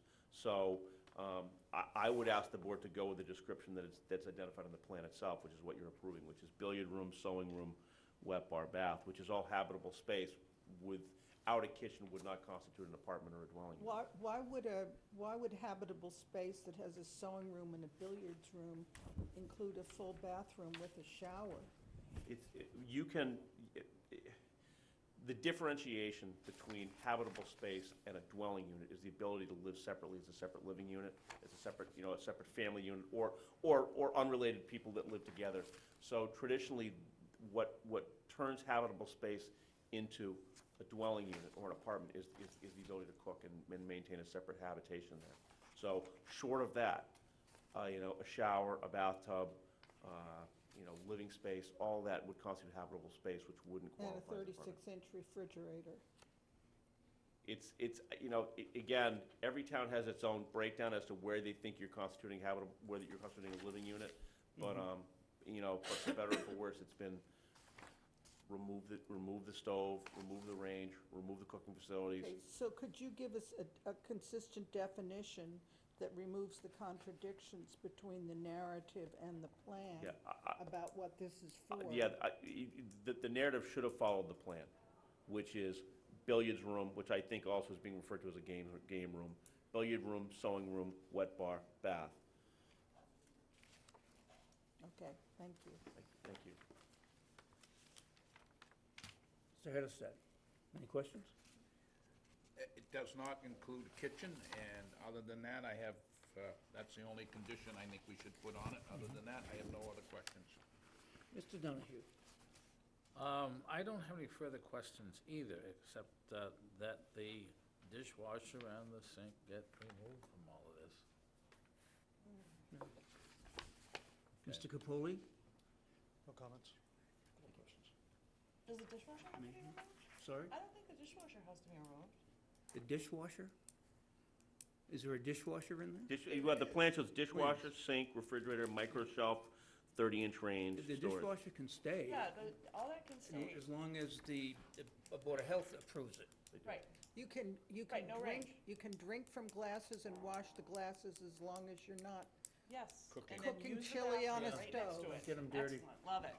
No questions, it sounds totally fine. Okay. Is there anyone here who wishes to speak in favor of this application? Is there anyone here who wishes to speak in opposition to this application? Okay. Anything further? I do not, Mr. Chairman. Anything further from the board? Motion to close? I so move. Second. All in favor? Aye. Okay. Go ahead. Yeah, read the motion. The motion is made that the board grant a special permit to create an accessory building with a bedroom in a pre-existing non-conforming detached garage pursuant to the Code of Town of Harwich, Section 32551, 32554, and Table 1. Use regulations as set forth in MGL Chapter 40A, Section 6, for the property located at 176 Great Western Road. The board having found that the garage is a pre-existing non-conforming unit, there is no new conformity, no new non-conformity, and no substantial detriment to the neighborhood. And the condition is that this attached garage will be a living unit but will not contain a kitchen. Detached garage. Huh? Detached garage. Detached garage. Detached garage. Do I hear a second? Second. All in favor? Aye. We have 5? Okay. Yep. Thank you. 5, no? Okay. Thank you all for your time. Thank It you. was nice to see you all. Thank you.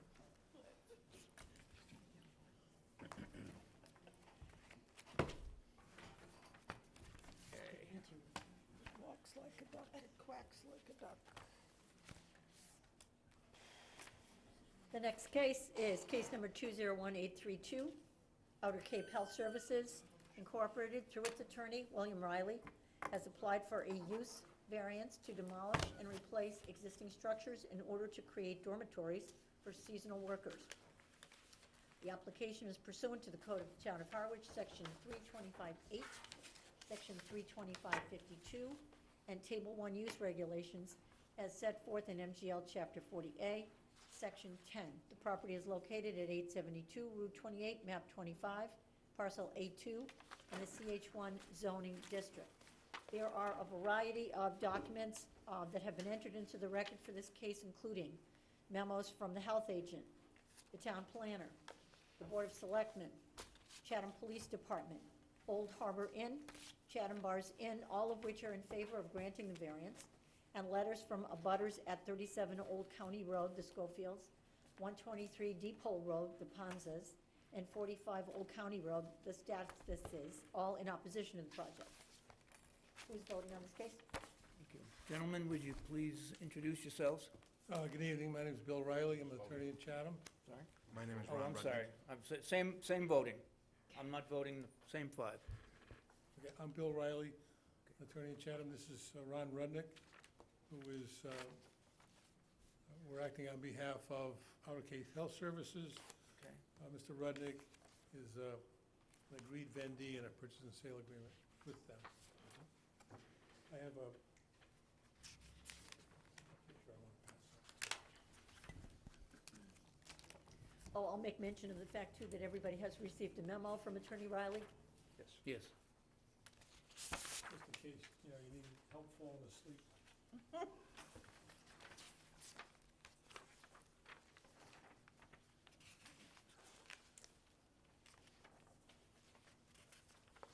Thank you.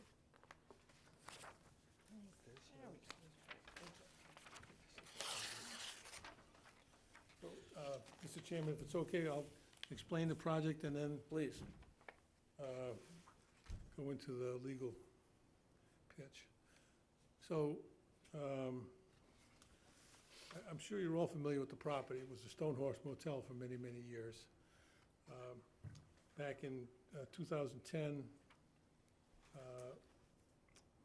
it changed hands. The motel use ended.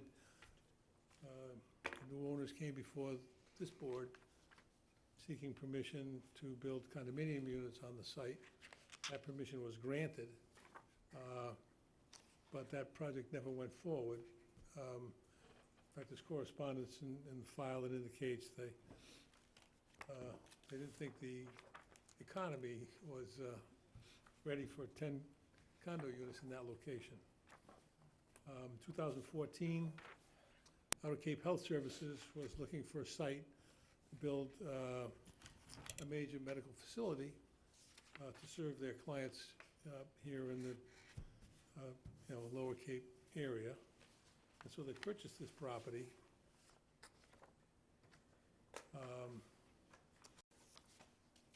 Subsequently, it was determined that the site and the cost of construction made that proposed project uneconomic, way beyond what they could afford. Happily for Outer Cape, they did enter into an agreement with the Kennedys for what used to be Thompson's Farm Market across the street from Saquatucket. They've entered into a long-term lease there. They've secured funding from the federal government, and they're currently building out the first floor as it's going to be a modern major medical facility. So we're all very happy about that. But they're still stuck with the albatross here of Stonehorse Motel. About a year and a half ago, the Kennedys and Mr. Rudnick approached Outer Cape Health about purchasing the property with the idea of converting the existing structures to workforce housing. We met with the town administrators, fire chief, police chief, engineer, town planner, board of selectmen, planning board, town engineer, and really sort of went through the entire project with them. And what that due diligence taught us was that the conversion of the existing structures, because of modern building codes and fire safety requirements,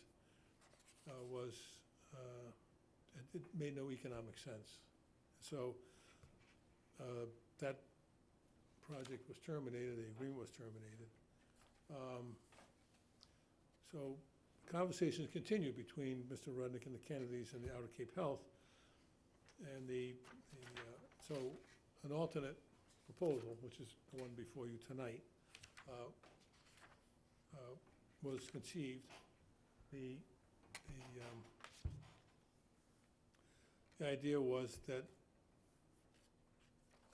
you need a certain minimum number of workers living in the building to justify the cost of new construction. But the new construction would be sprinkled and alarmed and provide safe accommodations for the seasonal workers.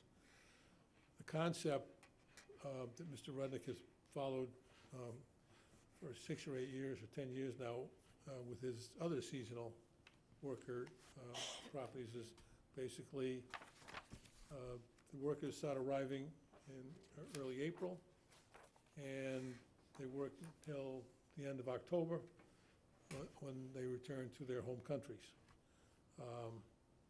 They have workers from Romania, Bulgaria, other Eastern European countries, Taiwan, and China as well. So the proposal that they came up with would be they would have 2 dormitories, as shown on the, and we have floor plans for you. And they would be, the numbers are actually a little bit dependent on the Board of Health, but a maximum of 90 seasonal workers per building. So each building would have 45 double rooms, 2 people to a room, 45. We think actually the maximum number might actually be a little less than that. But again, we haven't really gone into the details with the Board of Health yet. there is a letter from them saying, of course, we have to comply with Title V, naturally. And so, that's how we got to this location. I mean, the Howard zoning bylaw, a little bit of anomaly. They have a definition for a dormitory, but they don't have a use for it in their use regulations. And so we're before you seeking a use variance. And the use variances are different than the dimensional variances. Based on my research, because the courts in the past have, once you establish that there's no economic permitted use on the property, that constitutes a financial hardship. And the analysis that the courts have used, once they make that determination, is they then pivot to whether there's a public detriment or substantial derogation from the purpose and intent of the bylaw. And the last section is really kind of the most important section, because by its very nature, a use variance represents a significant change from the legislative intent of the town when they established the bylaw. And the analysis that I've read in the cases is that by its very nature, a use variance constitutes some derogation from the purpose and intent of the bylaw. Because it represents a use that wasn't contemplated by the legislative body when they established the regulation of uses. So the issue really is, does it constitute a substantial derogation from the purpose and intent of the bylaw? So so I passed out a screenshot from Google Earth. What else? Unfortunately, I don't have a color printer in my office. We're very frugal down in Chatham, you know. I've heard that. And I know. In any event, so I have put, if you can see the little red numbers I've put there, on our locus site, I've written the number 1. And to the left of that, there's community housing, and that's got a number 2 on it. Number 3 is another motel, substantial number of units. Number 4, of course, is the Kitchen Handkerchief Shoals Motel, which is on the east side. The Schofield house, Mr. and Mrs. Schofield sent a letter objecting to our application. I've got the number 5 written where their house is. And so I believe that this shows graphically that given the nature of this neighborhood, our proposal does not represent a substantial derogation from the purpose and intent of the bylaw. I mean, in reality, numbers 2 and 3 are already providing some level of workforce housing. It's just that they're year-round, lower income units, you know, of the sort that people who are here working, you know, in kitchens and you know, in nursing homes and Stop and Shop, they can afford. And so we think that really sort of fits in. The fact that there's a motel on the east side of the property, I also think helps establish the fact that the use is really consistent with the way things have grown sort of organically here in South Harwich.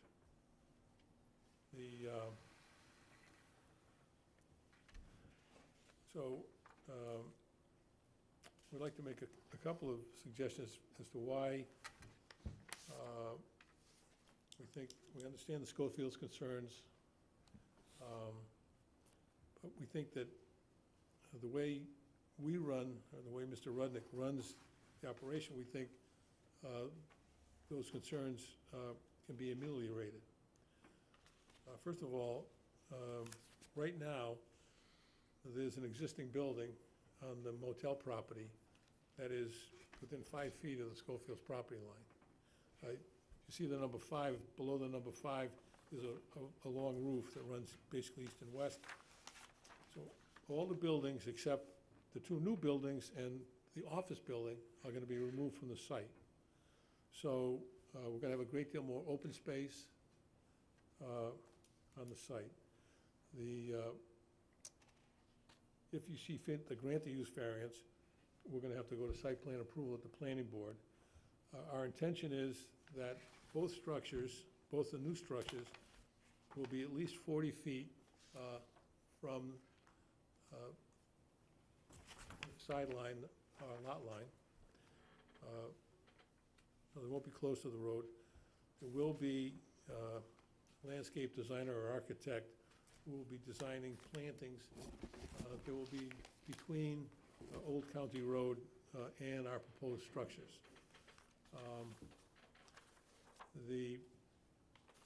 We intend to contact the Regional Transit Authority, because we are gonna keep the office building. That we're gonna have around the clock, I don't wanna call it supervision, but there will be people on site 24 hours a day to ensure that there are no problems on the site. There's also a semicircular driveway in front of that building, right off of Route 28. And we're gonna ask the Regional Transit Authority to have the front of that building be a bus stop, so that buses, whether they're traveling east or west on Route 28, will pull in front of there to help the seasonal workers get to their places of employment. We should also note that other companies, Chatham Bars Inn, Waquasit Inn, Stop and Shop, sometimes use shuttles to get their workers to and from their places of residence as well. So we think that, while, there will be bicycles, none of the seasonal workers own cars. They arrive over here, they have a job. Most of them actually have 2 jobs, and they are young, so we have a concern about making sure they're respectful of the neighbors. As they say, Mr. Rudnick has been doing this for about 10 years, and they really don't have problems. If you think about the sort of the attitude of the seasonal workers, they don't have any real money. I mean, they arrive with just enough to make it through their work. The whole reason they're there is to make money to bring home. If they act out, they lose their job, they lose their place to stay, and so they're a failure in that respect for this summer. So I think that's one reason why the police chief in Chatham was able to send a letter, in which is part of your packet, in which he indicated that Mr. Rudnick's company is familiar with maintaining these issues. Mr. Rudnick has 100? 88. 88 seasonal workers in various places, some in Chatham, some in Harwich, most in Chatham. And but they don't have any problems, because they have somebody on site, they have experienced staff coordinating between the people who help the workers get visas and their employment places. And, so we think that, we understand the concerns of the neighbors, but we think given our experience, that we can take those concerns off the table for them. We also, we understand their concerns, but right now they're living next to a derelict set of structures that are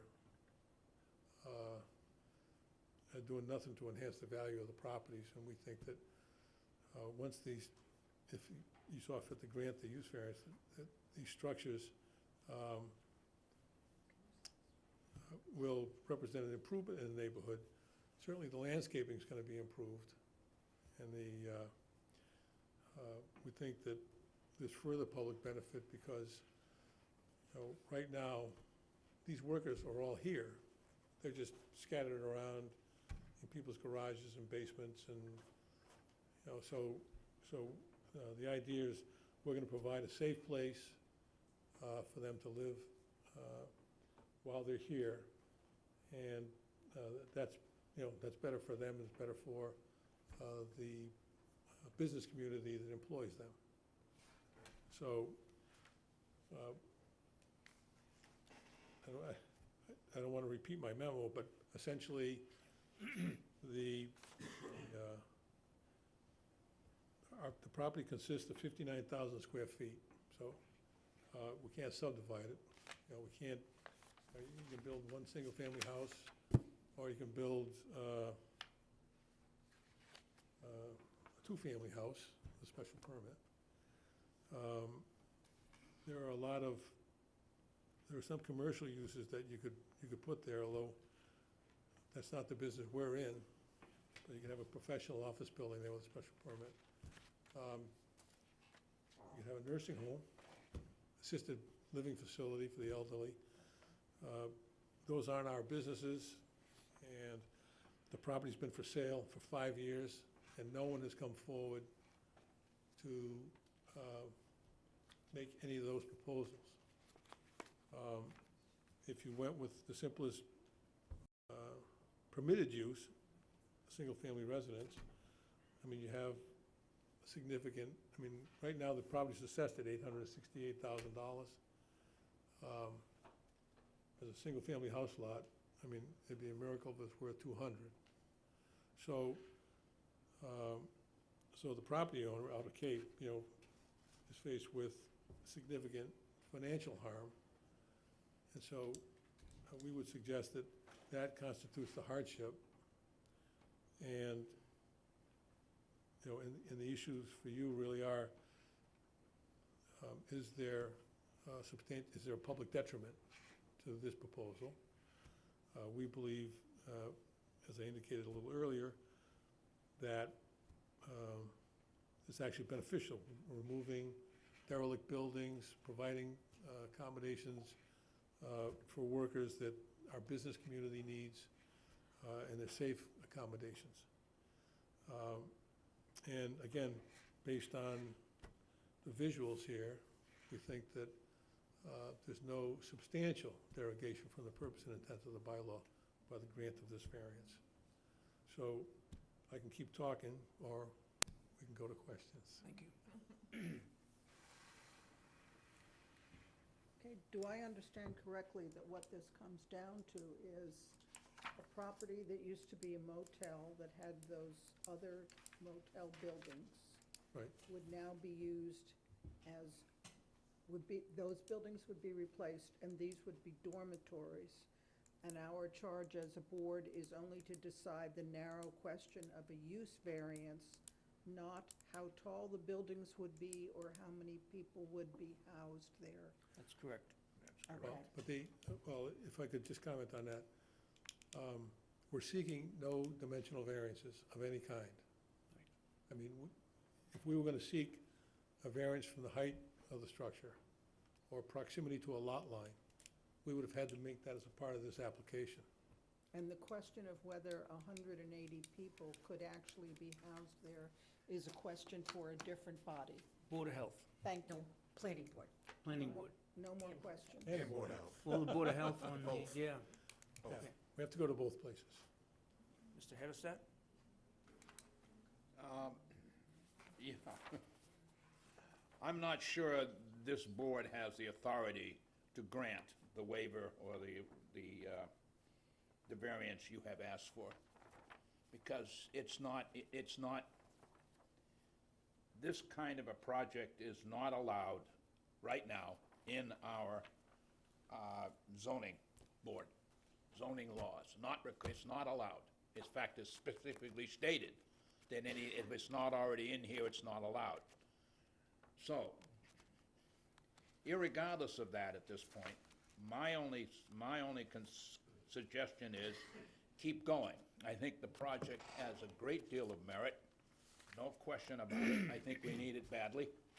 But as far as I'm concerned, this board doesn't have the authority to vote on a variance because this particular dormitory-type use is not allowed in the town.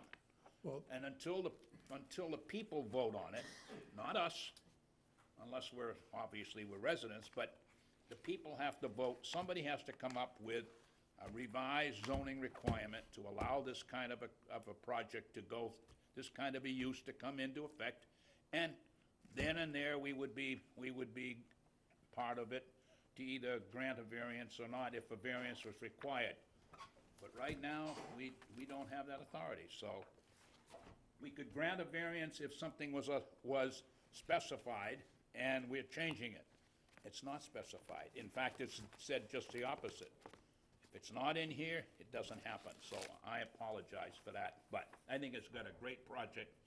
My only question is, can you tell me what number 4 means? Is that gonna be sold, or is that No, gonna no, continue? I was just pointing out, that that's a motel.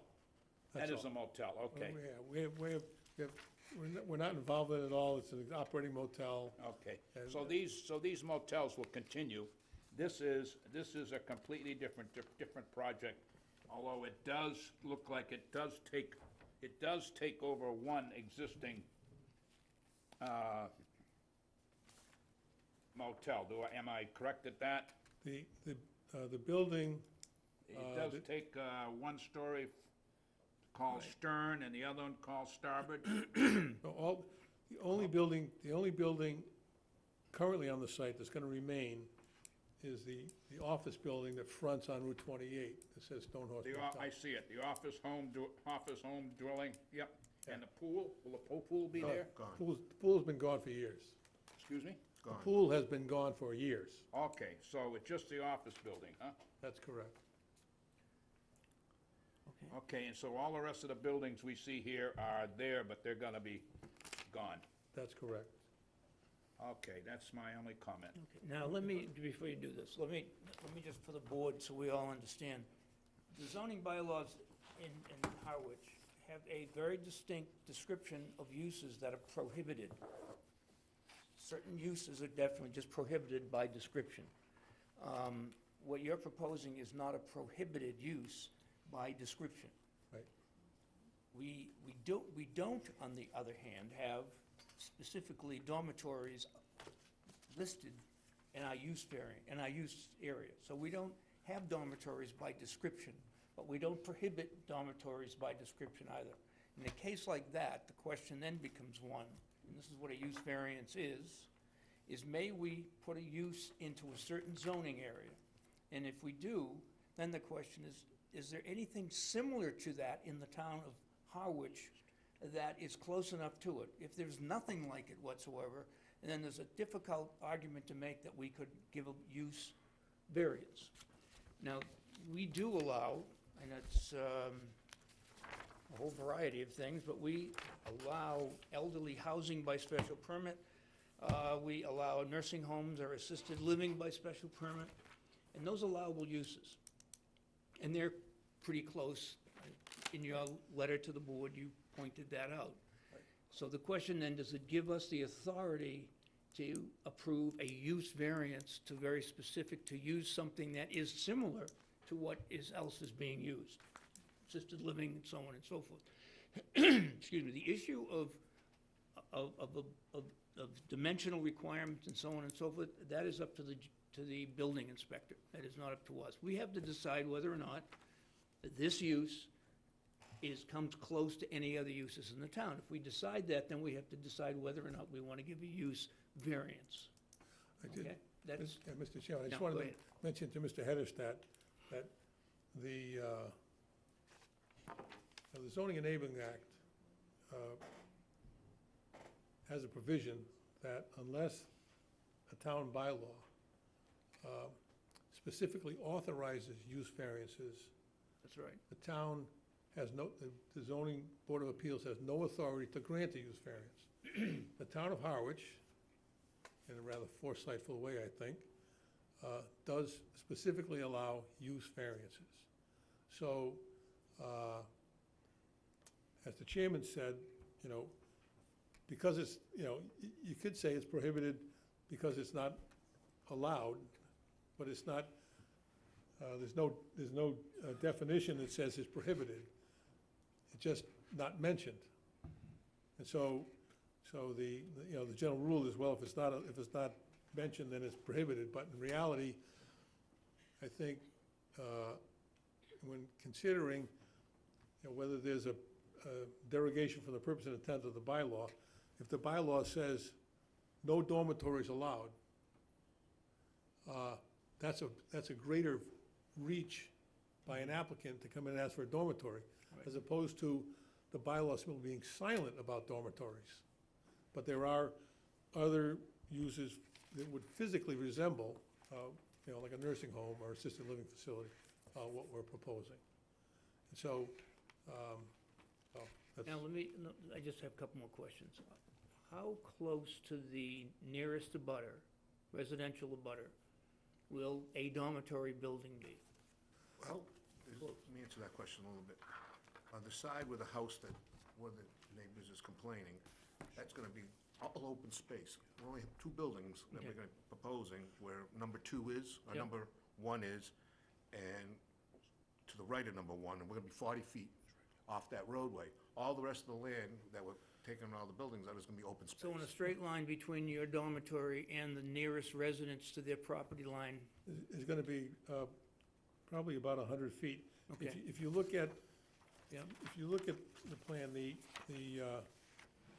What number? well, number 1. Yep. But if you know, where the number 1 appears, that there was A building building there. there that burned down. Okay. And so, as you look at it, to the right of that, there's another long roof.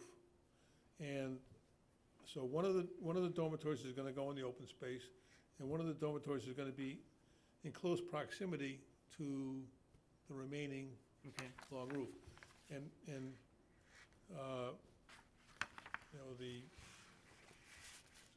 In recognizing that most of, assuming they're all, may they've been, I guess, all the foreign students who come in bicycle it, but what is gonna be the entry and exit? What road will you enter and exit from? 28. 28? Right off where the main. Off of 28, That where is the correct. entrance is now? Correct, sir. yeah, so if you look at the site plan we submitted, Yeah.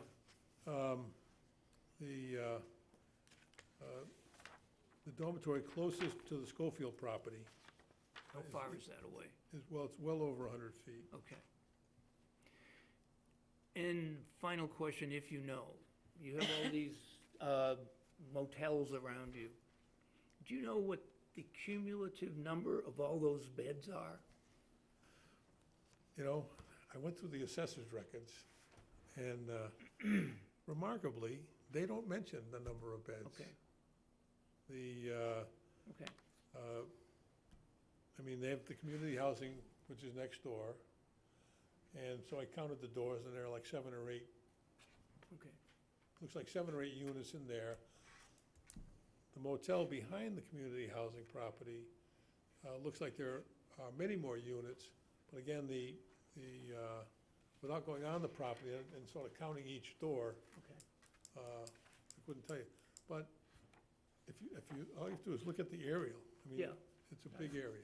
And so the total number of beds that you proposed, is it 90 or 180? Well,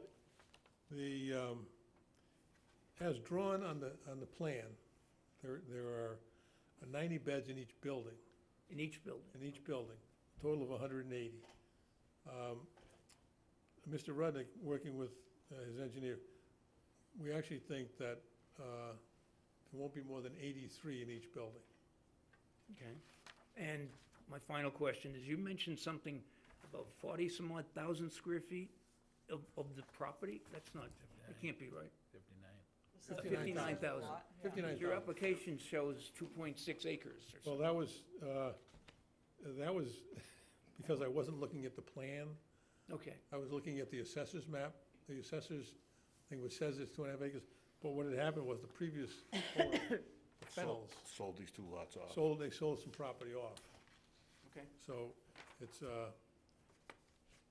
59,000 square feet. okay, thank you. Mr. Donahue? Following with what the, Mr. Chairman has had to say, I'm just going to read from Charlene Greenhalgh's town planner. It says, within the Howard zoning bylaw, the term dormitory is defined, and there are even parking requirements for such a use.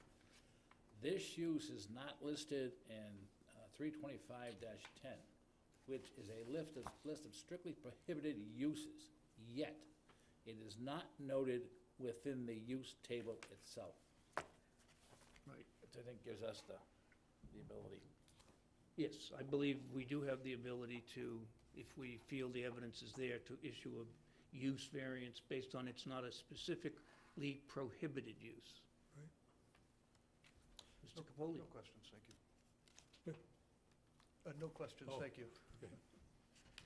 I don't have any questions. Okay. Is there anyone here who wishes to speak in, sorry, No one wants to leave more than I do, but could we just take a 2-minute break? Yeah. It's been a long- 2 minutes. Thank you. You're welcome. It's been a long day.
Okay, Thank you, we've Mr. had our Chairman. questions.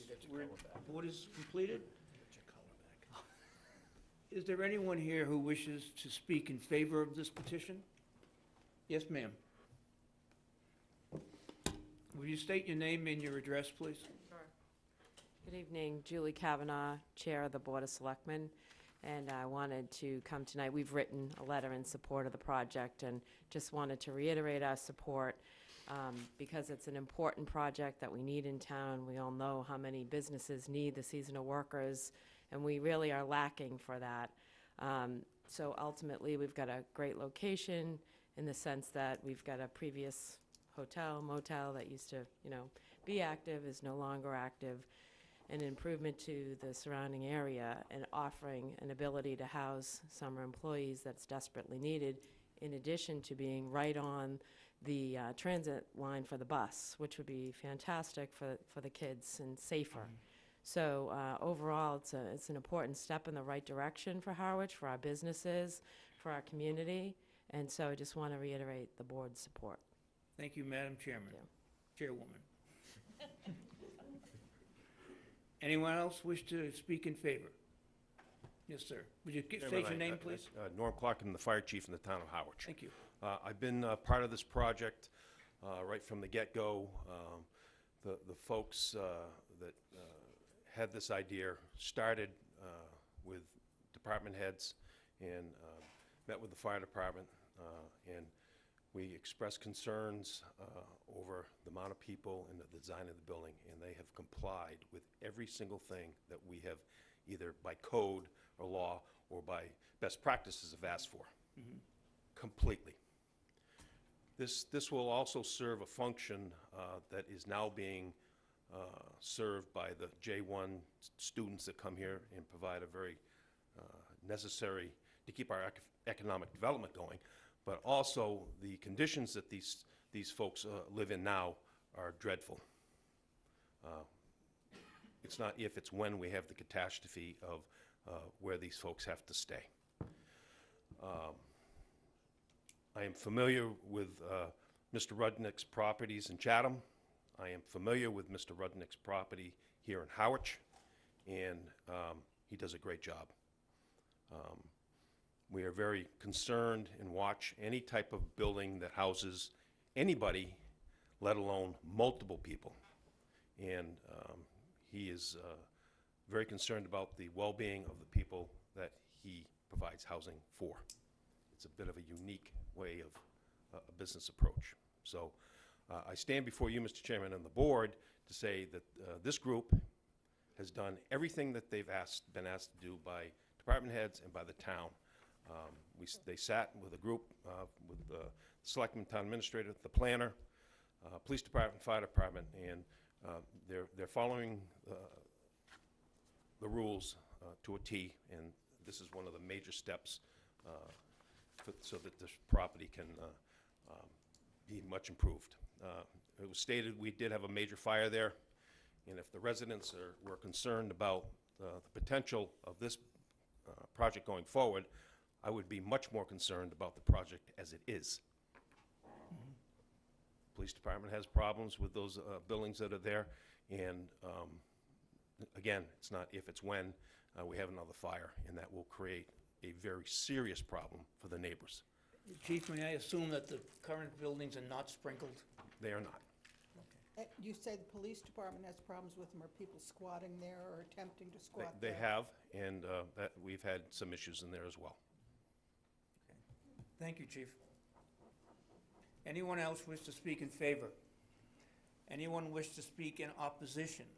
Yes, ma'am.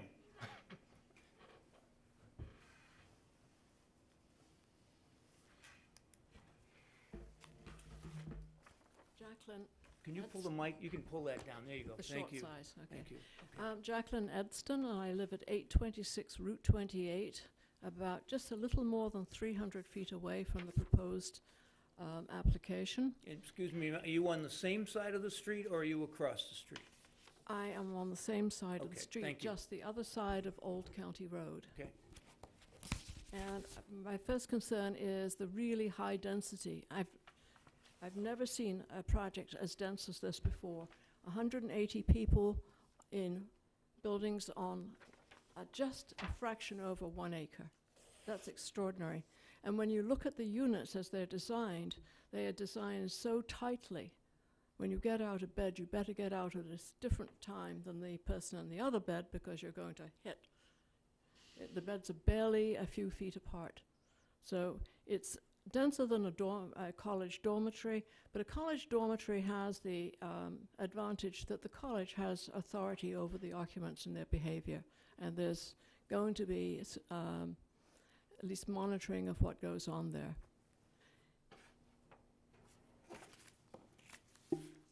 I think one of the concerns I have is really not so much this property owner and this proposal, but having built a facility like this, future owners may come in, and I think that looking to maximize the amount of income from something like this, that they would go to a year-round use, and then it becomes transient housing, a lodging housing.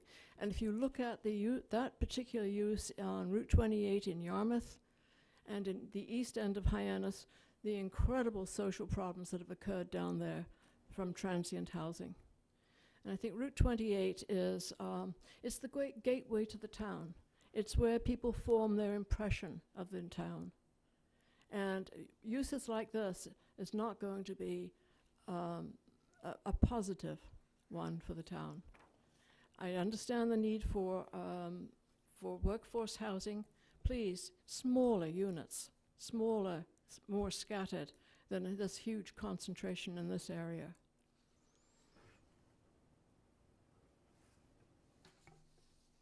And lots of other comments, but as far as the use variants go, the board has to refer to the state statutes, which means that you need to find that there are circumstances relating to soil conditions, shape, or topography. Well, the soil in that area is Cape Cod sand. And the topography of the land is hilly. And it's hilly on the other side of the street and down the road and all the way to Chatham. It goes up and down. And it does not prevent development. After all, this area was developed as a hotel-motel use. So I don't think you're not meeting the statutory requirements for a use variance. Then it states that the relief may be granted without substantial detriment to the public good. Well, 180 people on 1 acre is, I think, a detriment to the area. And as such, is a derogation from the intent of what's called a protective bylaw. And it's hard to see how a non-owner applicant has a hardship. They don't have to do something here. Okay. Thank you. Thank you very much. Is it going to be profit or non-profit? We can ask him when we get back. Is there anyone else willing to, against? Okay. Please state your name and your address. Hello, my name is Sarah Chase, and I live at 825 Route 28, which is across from Jackie, approximately 300 feet, as she stated. And I agree that we do have a issue with shortage of housing in the town. I am a local realtor, and I know we have to solve this problem somehow. But I am opposed to this project due to the density and also the current situation with the area. We already have several projects in there that are low income. We have the red motel building. I don't know what the address is, but I think the Housing Assistance Corporation owns that. We have the cottages right beside that. I don't remember what the name is. Bayberry? Bayberry, I think it is. Okay. We have those. We have the low-income housing at the end of Chatham Road. And so with this proposal, you're adding to that higher density, lower income, and that really concerns me as a homeowner in a historic home, because there are several historic homes in the area, and I think it's going to bring the values down. You know, we already have that challenge of the lower income in that area already, so what you're going to do is you're going to put a seal on that area as being a lower income type of area. And I also think we should consider all the bikes that these people use. I'm always so concerned in the summer, you know, so many people are on their bikes, so many people are walking on 28. And I had an accident in front of my house a few years ago where a careening driver came across the road. They were driving the wrong way on 28 in the middle of the afternoon. And if somebody had been walking down the road or riding their bike, there's no bike lane, there's no protection for all these people that are walking and riding their bikes already in the area. you know, I'm concerned about an accident in the future, and I know they're talking about having a bus stop and, you know, having that help people get around, but you know, and I know that there's still gonna be a lot of people on bikes and a lot of people walking in that area. What's the answer? What's the solution to this type of thing? Well, you had 2 other hearings tonight about garage apartments. I think that's a beautiful idea. I lived in California for 15 years, and I lived in a lot of in-law apartments when I was out there. And I think that it would be great if the town could work with homeowners to have more of these in-law apartments above garages or whatever, because that's helping solve the shortage of apartments for people to rent. And, you know, the seasonal workers as well. And so I'm just going to take a look at my notes and see what else I want to say. Oh, yeah. Take your time. Take I your time. really think that a great use was already mentioned tonight. We have an aging population. We have shortage of housing for the seniors that are challenged financially. And I think that having an assisted living facility or having a rest home in that area would be wonderful, because there really isn't anything in that area. I mean, you go to Chatham, you have it. You go to Yarmouth, you have it. You have them in Brewster. You know, you don't really have anything in Harwich. You have Rosewood Manor, which is tiny. You might have 26 beds there. But can anybody else name? You know, we have the Royal. The Royal also is another small facility. But when I was looking for a place for my dad, there's very little choices in Harwich. And I really we wanted to keep our dad in town. And we were able to find a spot for him, but there's plenty of other people that don't have that choice. Also, another thing I want to mention is my dad went to this daycare up in East Harwich. It's run by the VNA, and I think that might be another good use for that property. Again, it would serve our aging population, which is a huge issue, as well as our seasonal workers. And so, anyway, I think that's about all I have to say, other than the crime in the area. There's there's quite a bit of crime already from the, you know, the low-income housing in the area, and I know that because I live there, and I've had to call the police on a number of occasions. Thank you very much. Thank you. Is there anyone else who wishes to speak in opposition? Yes, ma'am.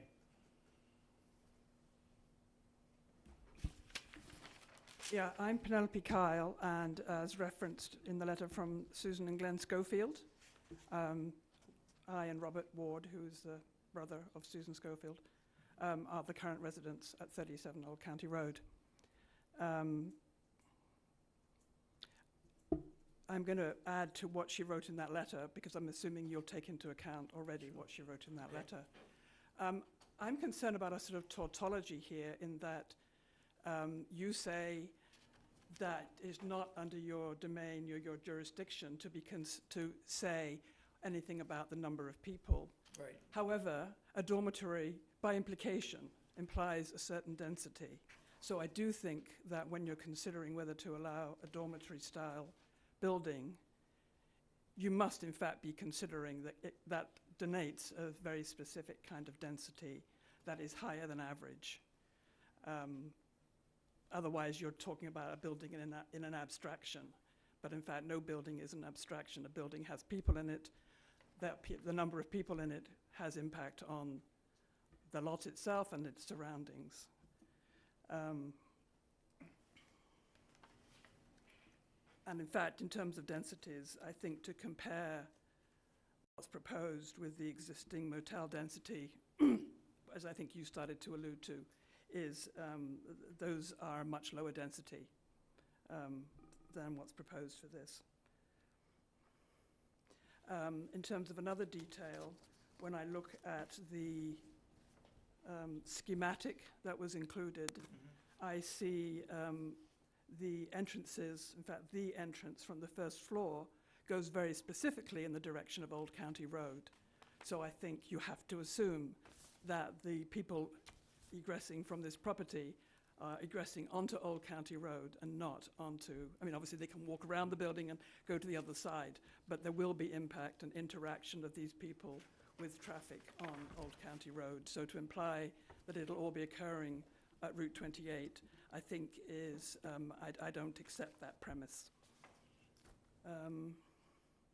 So in fact, in general, I guess just to highlight the paragraph in the middle of Susan and Glenn's letter, it seems to, everything seems to keep coming back to describing the buildings, you know, the height of the building, the width, comparing this to other buildings such as a nursing home.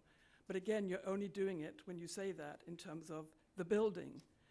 What we've got here is a building with people in it, possibly up to 180 people, even if it's only the slightly lower number that was mentioned, it's still over 160 by my calculation. And it's a large number of people. I'm absolutely aware of and believe the importance of this kind of housing. I just think that, as everybody has said before, that density is quite extreme. And I think somehow that has to come to bear in your considerations, not just the buildings per se, but the impact in terms of the people. And just, I have one other point to make. In terms of the economic alternatives, my understanding is that the Growth Corporation, which is a relatively small company, bailed out on the condominiums at the time they did, because they landed, this was in about 2010, 2011, at a time when Boston development, after having gone through the 2008 downturn, was suddenly taking off. And they landed a very large job in the Boston area. And when they got that opportunity, that they decided that they couldn't carry on doing the townhouses that were proposed for the property in question and that other one, and they bailed out on this. So I don't think it meant per se that it wasn't economic, just that they had better ways of using their time and money. Let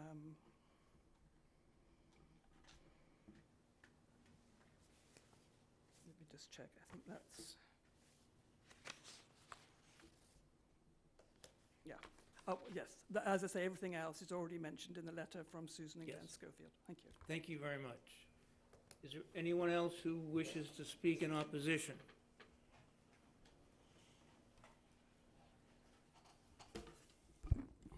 My name is Kent Drusella, and I represent the Oliver Homes LLC Corporation that owns the two residential lots, Lot 13 and 15, I guess, that are represented on their plan.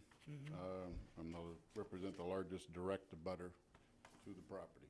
Approximately what's the distance between that property line and where the one building will be built, if you know? Well, that's one of my points. Okay. The lack of information.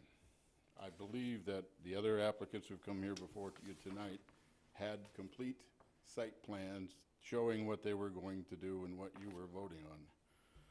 These people, for whatever reason, financial, decided to take an existing plot plan, plop two structures down on there, and ask you to vote on it. They don't give you enough information what they're going to do with the rest of the lots, of the space. If you grant a variance, does that mean they can do anything they want with the rest? No. Or are you're going to put a deed restriction and say, this is it? I just think they need more information. It's not a complete application. Not saying I'm against it, I just need more information, and I think you guys do too. I don't think it's right to just vote at that. This is an important of an issue. With a plot plan that has two buildings on it, and that's it. That's it. Okay. Just so you know, and everyone, we're only taking into consideration whether or not the specific use of dormitory-style living is something that they meet the legal test on a variance. It's just this specific use. The size and all of that else will be considered by the planning board. I'm not talking about size. I'm talking about the plot, the land. I understand, And but they the need issue to is supply just more the use. information. This is too important of an issue to just give you this and give you a picture of a building down in West Harwich and say, this is what we think we want to do. I hear a lot of thinks and maybes and try and coulds. They need a little bit more information. Okay, thank you. Anyone else wish to speak in opposition? Being no one, Can I answer some of yes, those questions? no, you're next. Thank you. First, I'd like to address low income. This is not low income, okay? We don't bring any kids to the school systems. So that's, I have a lot of experience with this. This is not low income. We do own and operate 28 apartments next door over here that we own, and we try to keep it under the responsible means of our apartments there, because the need of workforce housing, that's totally different. And we police that very well. I don't have any problems with the town of Harwich, because we have a manager on site there, and that's right next door. So I understand the housing problems, but I want to make everybody understand, this is not low-income people that are in here. There are no kids in the school systems. And the only time that we would ask, or the town would ask, us to open it up in the wintertime is when the town or the government needs to do like the town of Chatham asked us to open some rooms for the bridge that we're building, the roads, and it helped the town dealing with the bidding, and we opened up the rooms for them. Other than that, we are closed, okay, most of the winter. Let me ask you, And I have no problem saying to this gentleman that these 3 buildings that this board could restrict, that we can't put any other buildings on that property unless we came back to this board. what kind of supervision will you propose to have in your dormitory structures? Well, there'll be one in each building, and there'll be a manager in the main building. And what happens is, we give some of the kids some discounts, okay, in the things. Some kids is charged making sure there's no papers in the grounds, no cigarette butts, no drinking, no thing. He gets a discount, okay, in the other building, and that's how it works. And it works very well. And so all our properties, if anybody's seen our properties where we have it's spotless. Thank you. Anything further? Yes, I'd just like to go through some of the concerns from Ms. Eston and Ms. Chase. Ms. Eston mentioned that, in the college dormitory, they have authority over the occupants. I don't know if you guys remember living in a college dormitory. But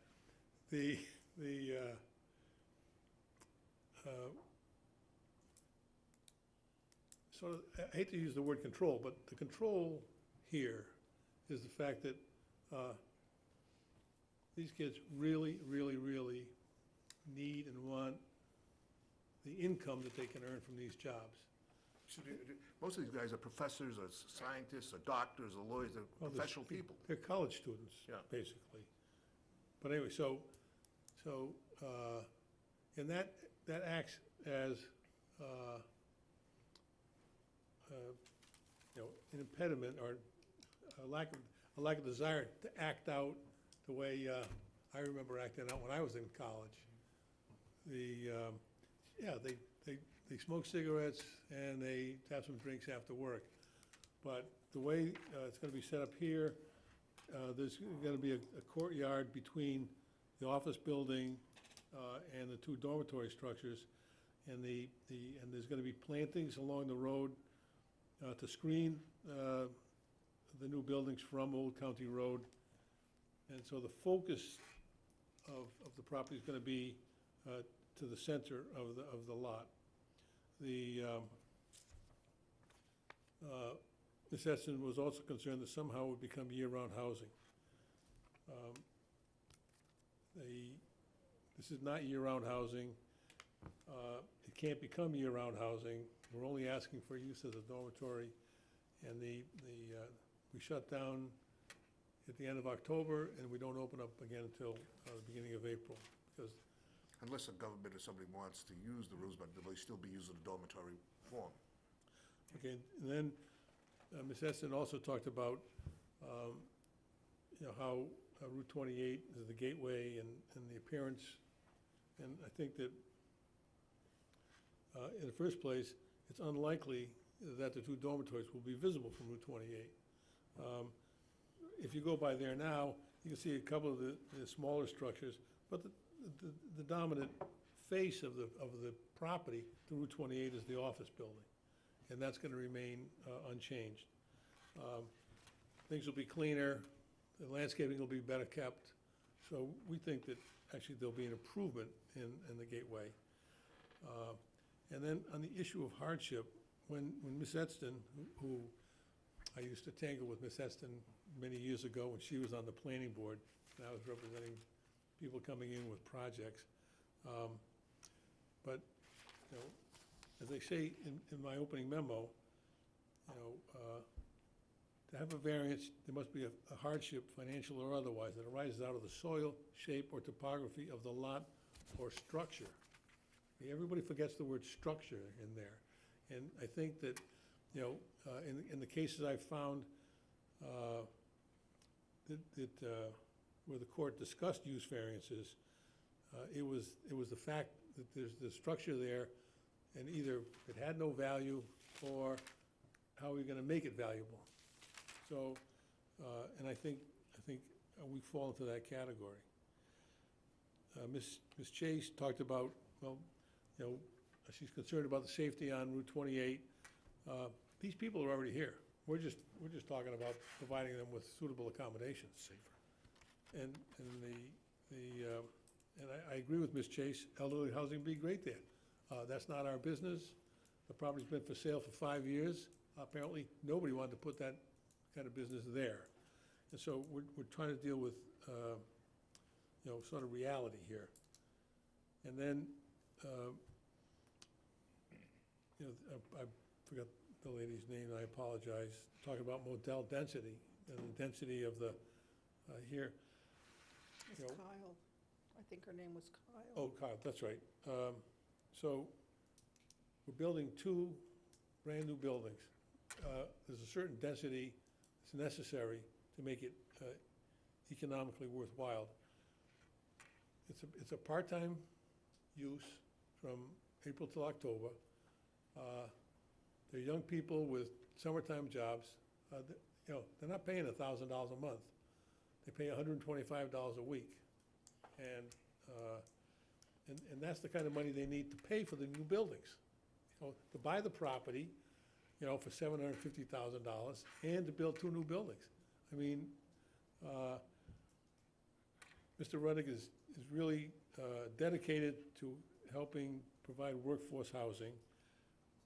He can do it in a profitable way, but, I mean, there are economic realities you simply have to face, and density solves that problem for us.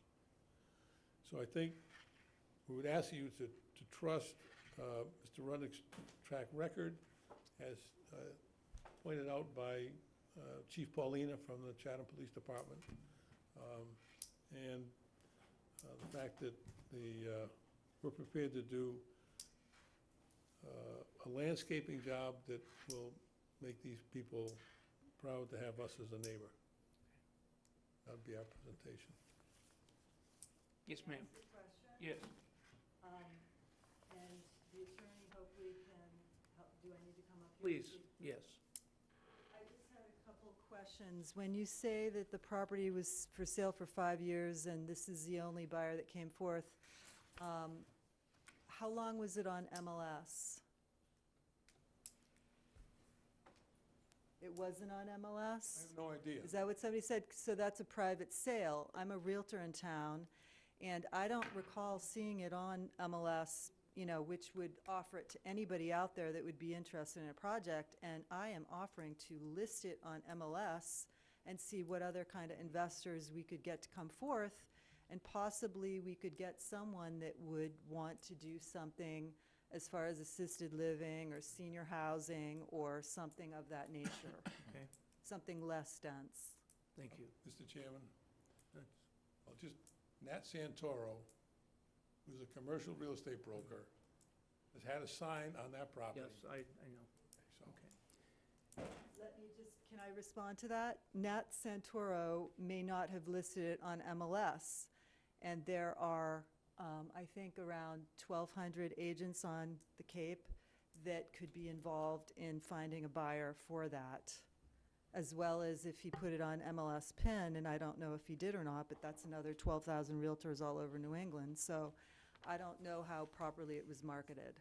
Thank you. That's all I'm saying. Thank you. Nothing,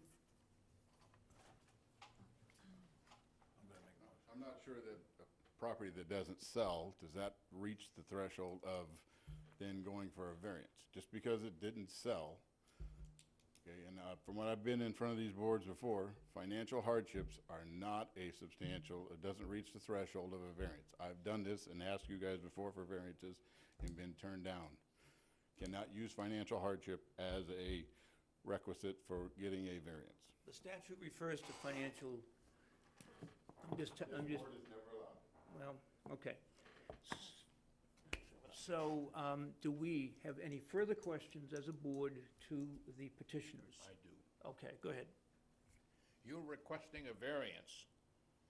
Under what conditions are you requesting a variance in accordance with the state law? I don't understand the question. What's the hardship?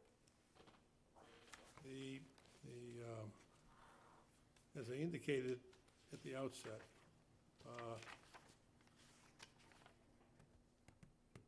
this is not a dimensional variance. And so, the cases that I've read on use variances talk about if there's a substantial diminution in the value of the property by going to a permitted use, the courts have considered that diminution in value to be a hardship. And so the two cases that I cited, one was a church in Wareham located in a residential zone. And the court, and this was the Supreme Judicial Court, went through analysis where if they tore the building down, it would have a particular value that would be 1/15 of the value of the use of the property as an office building. And they use that diminution of value as the hardship for granting the use variance. And then the other case was a small building on a small lot in a residential zone where the people were seeking a use variance to have a little store. And this was Judge Graney, who was not particularly in favor of lax zoning enforcement.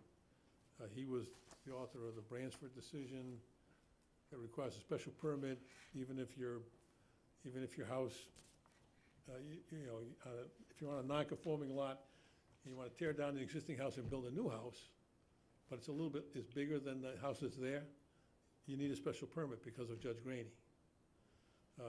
Bransford was a Martha's Vineyard case. That was followed up with Bjorklund, which was a Norwell case. So Judge Graney said, because there were no permitted uses for that property, because of its, the size of the lot and the location of the building on the lot. He said, so the only alternative is if we turn down the use variances, they demolish the building, and then the only option the property owner had would be to sell it to an abutter, which would, why wouldn't the abutter buy it if you can't do anything with it? But anyway, so in other words, he was saying because of the loss of value that would require the applicant to go through, that they found that as the hardship. And then, as I indicated, then they pivot to, I think it's more important in a use variance issue than it is in a dimensional variance where, is there a public detriment and is there substantial derogation for the purpose of the bylaw? May I suggest that we do have a problem. The problem we have is set forth in Article 5, 325-8, which specifically states, any use not listed shall be construed to be prohibited. That's correct. Now, I have that on the front of my application. right, exactly. Now, as I read the law, there is another requirement, and it's not necessarily size of the lot, soil, or topography. It can be for the common good. Now, I'm asking you, if in fact you suggest that this particular project, which requires a use variance because it's not in accordance with the standard topography and all of that, but this has a substantial benefit to the town, that it has merit. Now, obviously, all the details regarding septic system, amount of parking, size of the rooms, all of that has to be done. What you're asking us to do is to say, you can look at your law and say, yes, it says that. But in reality, you can grant variances for use if in fact it is substantially benefit to the community, substantially benefit to the town of Harwich. And my point is, I think you do. You meet that criteria. However, I just warn you that our board has to make that decision. Are we willing to say we override that statement by saying the variance can be granted because it has a benefit to the town? Not financial, not because the ground is like this, or it's in the wetland, or any other thing, but it has a benefit to the town. You're gonna have to prove that. And that's why I'm saying to this board, I think you have a right to do that, but I'm not sure it is up to us to make that decision quite yet. I am concerned, I would like to see it happen, but you're asking the board to reject what it says here and go with what's required for a use variance based upon subjectivity that says it is to the benefit of this town to do it. And then go through with it, and we could grant it under that, maybe. But that's my suggestion, that's the way I look at it.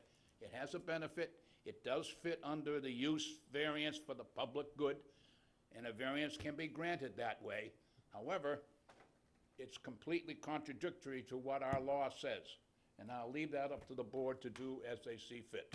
Motion to close? Second. Yes. Oh, wait, Did you want to?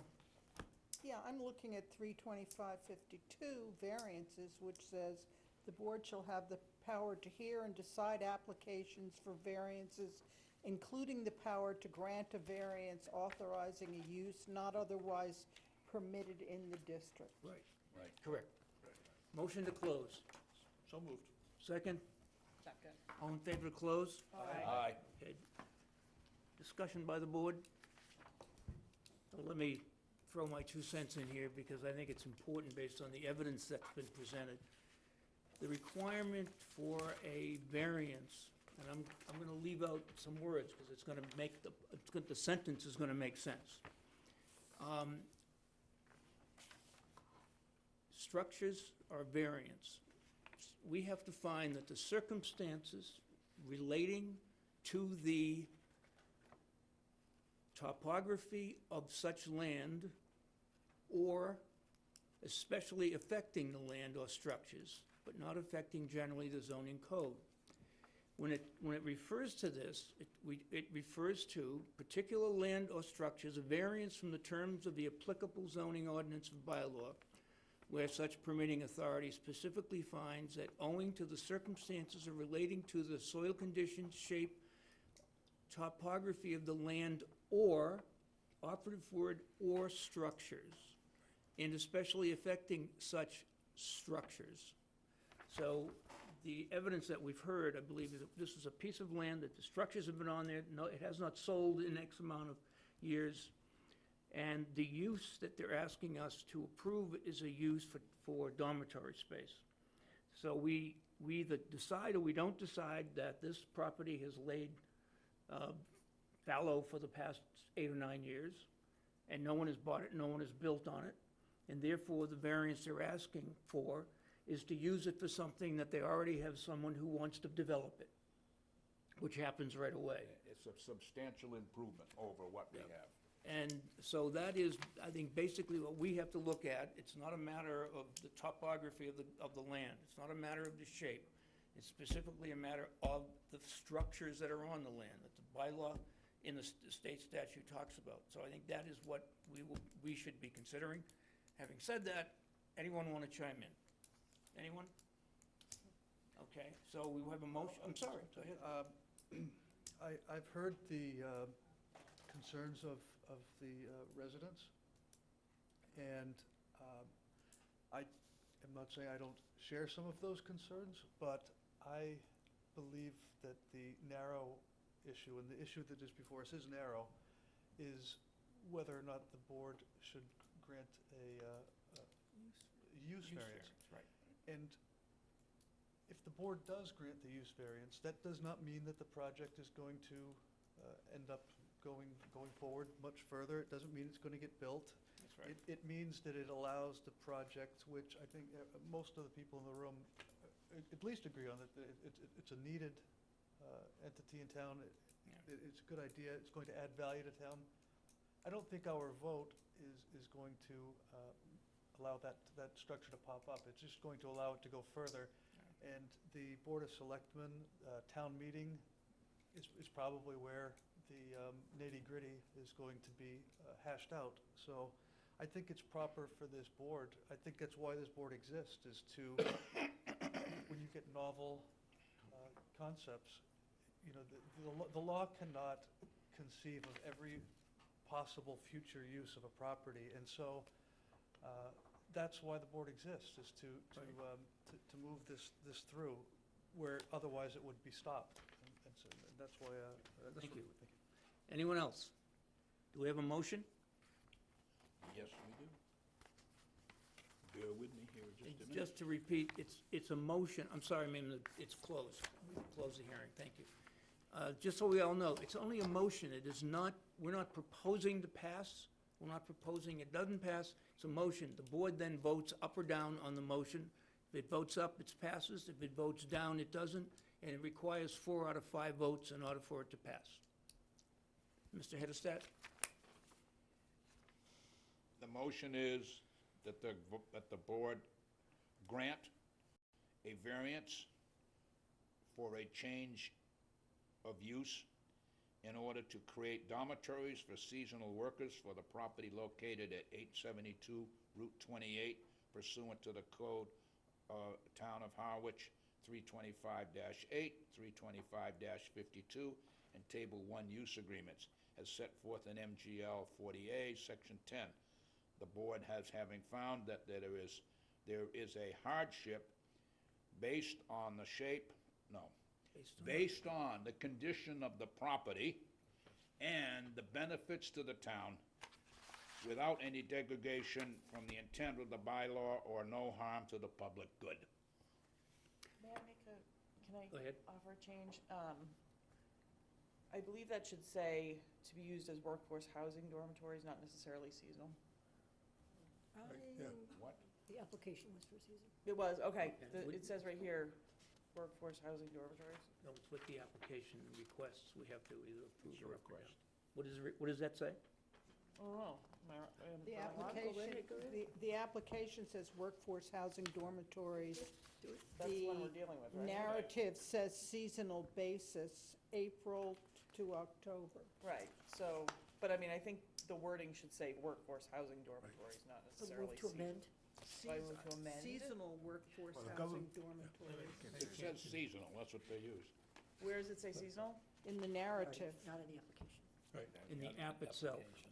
We have to go by what the application Okay, requests. the application itself says workforce housing dormitories. I move to amend the wording to, Yes, we can approve, by the way, we can amend that if we wish. We can approve or condition whatever we're approving.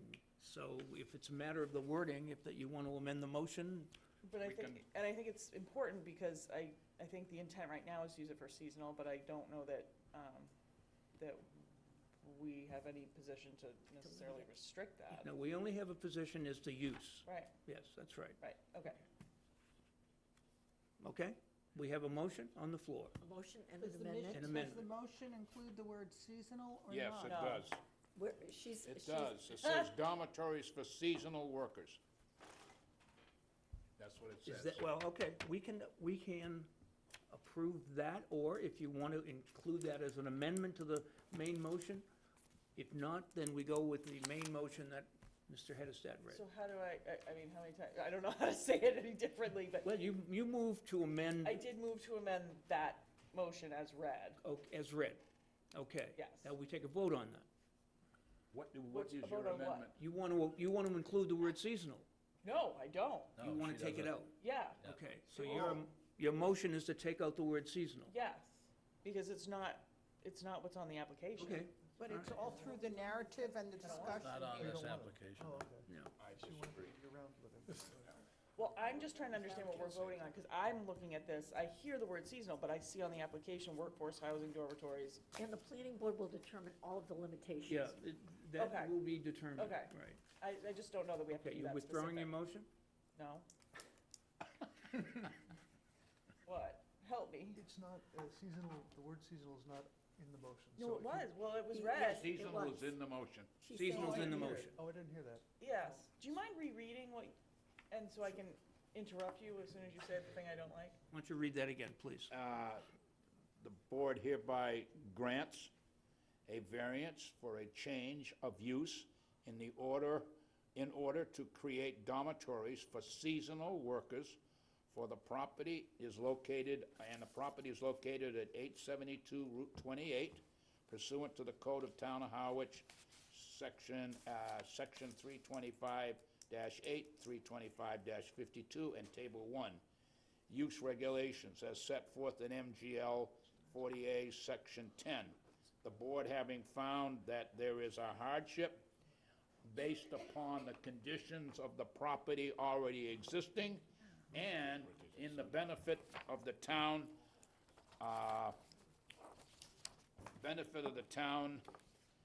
for the public, and considering the project is for the public good. Okay. Do I hear a second on that motion?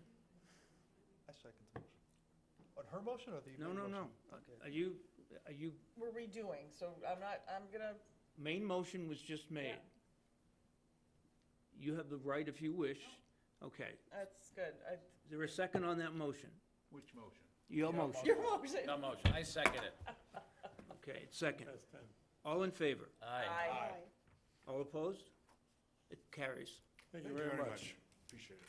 Appreciate Word seasonal. the late hour, too. It's in there, yeah. Thank God. I'm going home and have a cocktail. Then I'm gonna go fast asleep. Or seasonal. Oh, you read my mind. I know. Only over the That was my season. concern. I know, I agree with you on Okay. that. I probably, I agree with you. It doesn't limit it, and the planning board is going to limit how it goes. Right, okay. Dean, that was good. We're not the, Thank you again. we're not deciding. Thank Okay. you. I was following a bouncing ball there. I gotta keep this.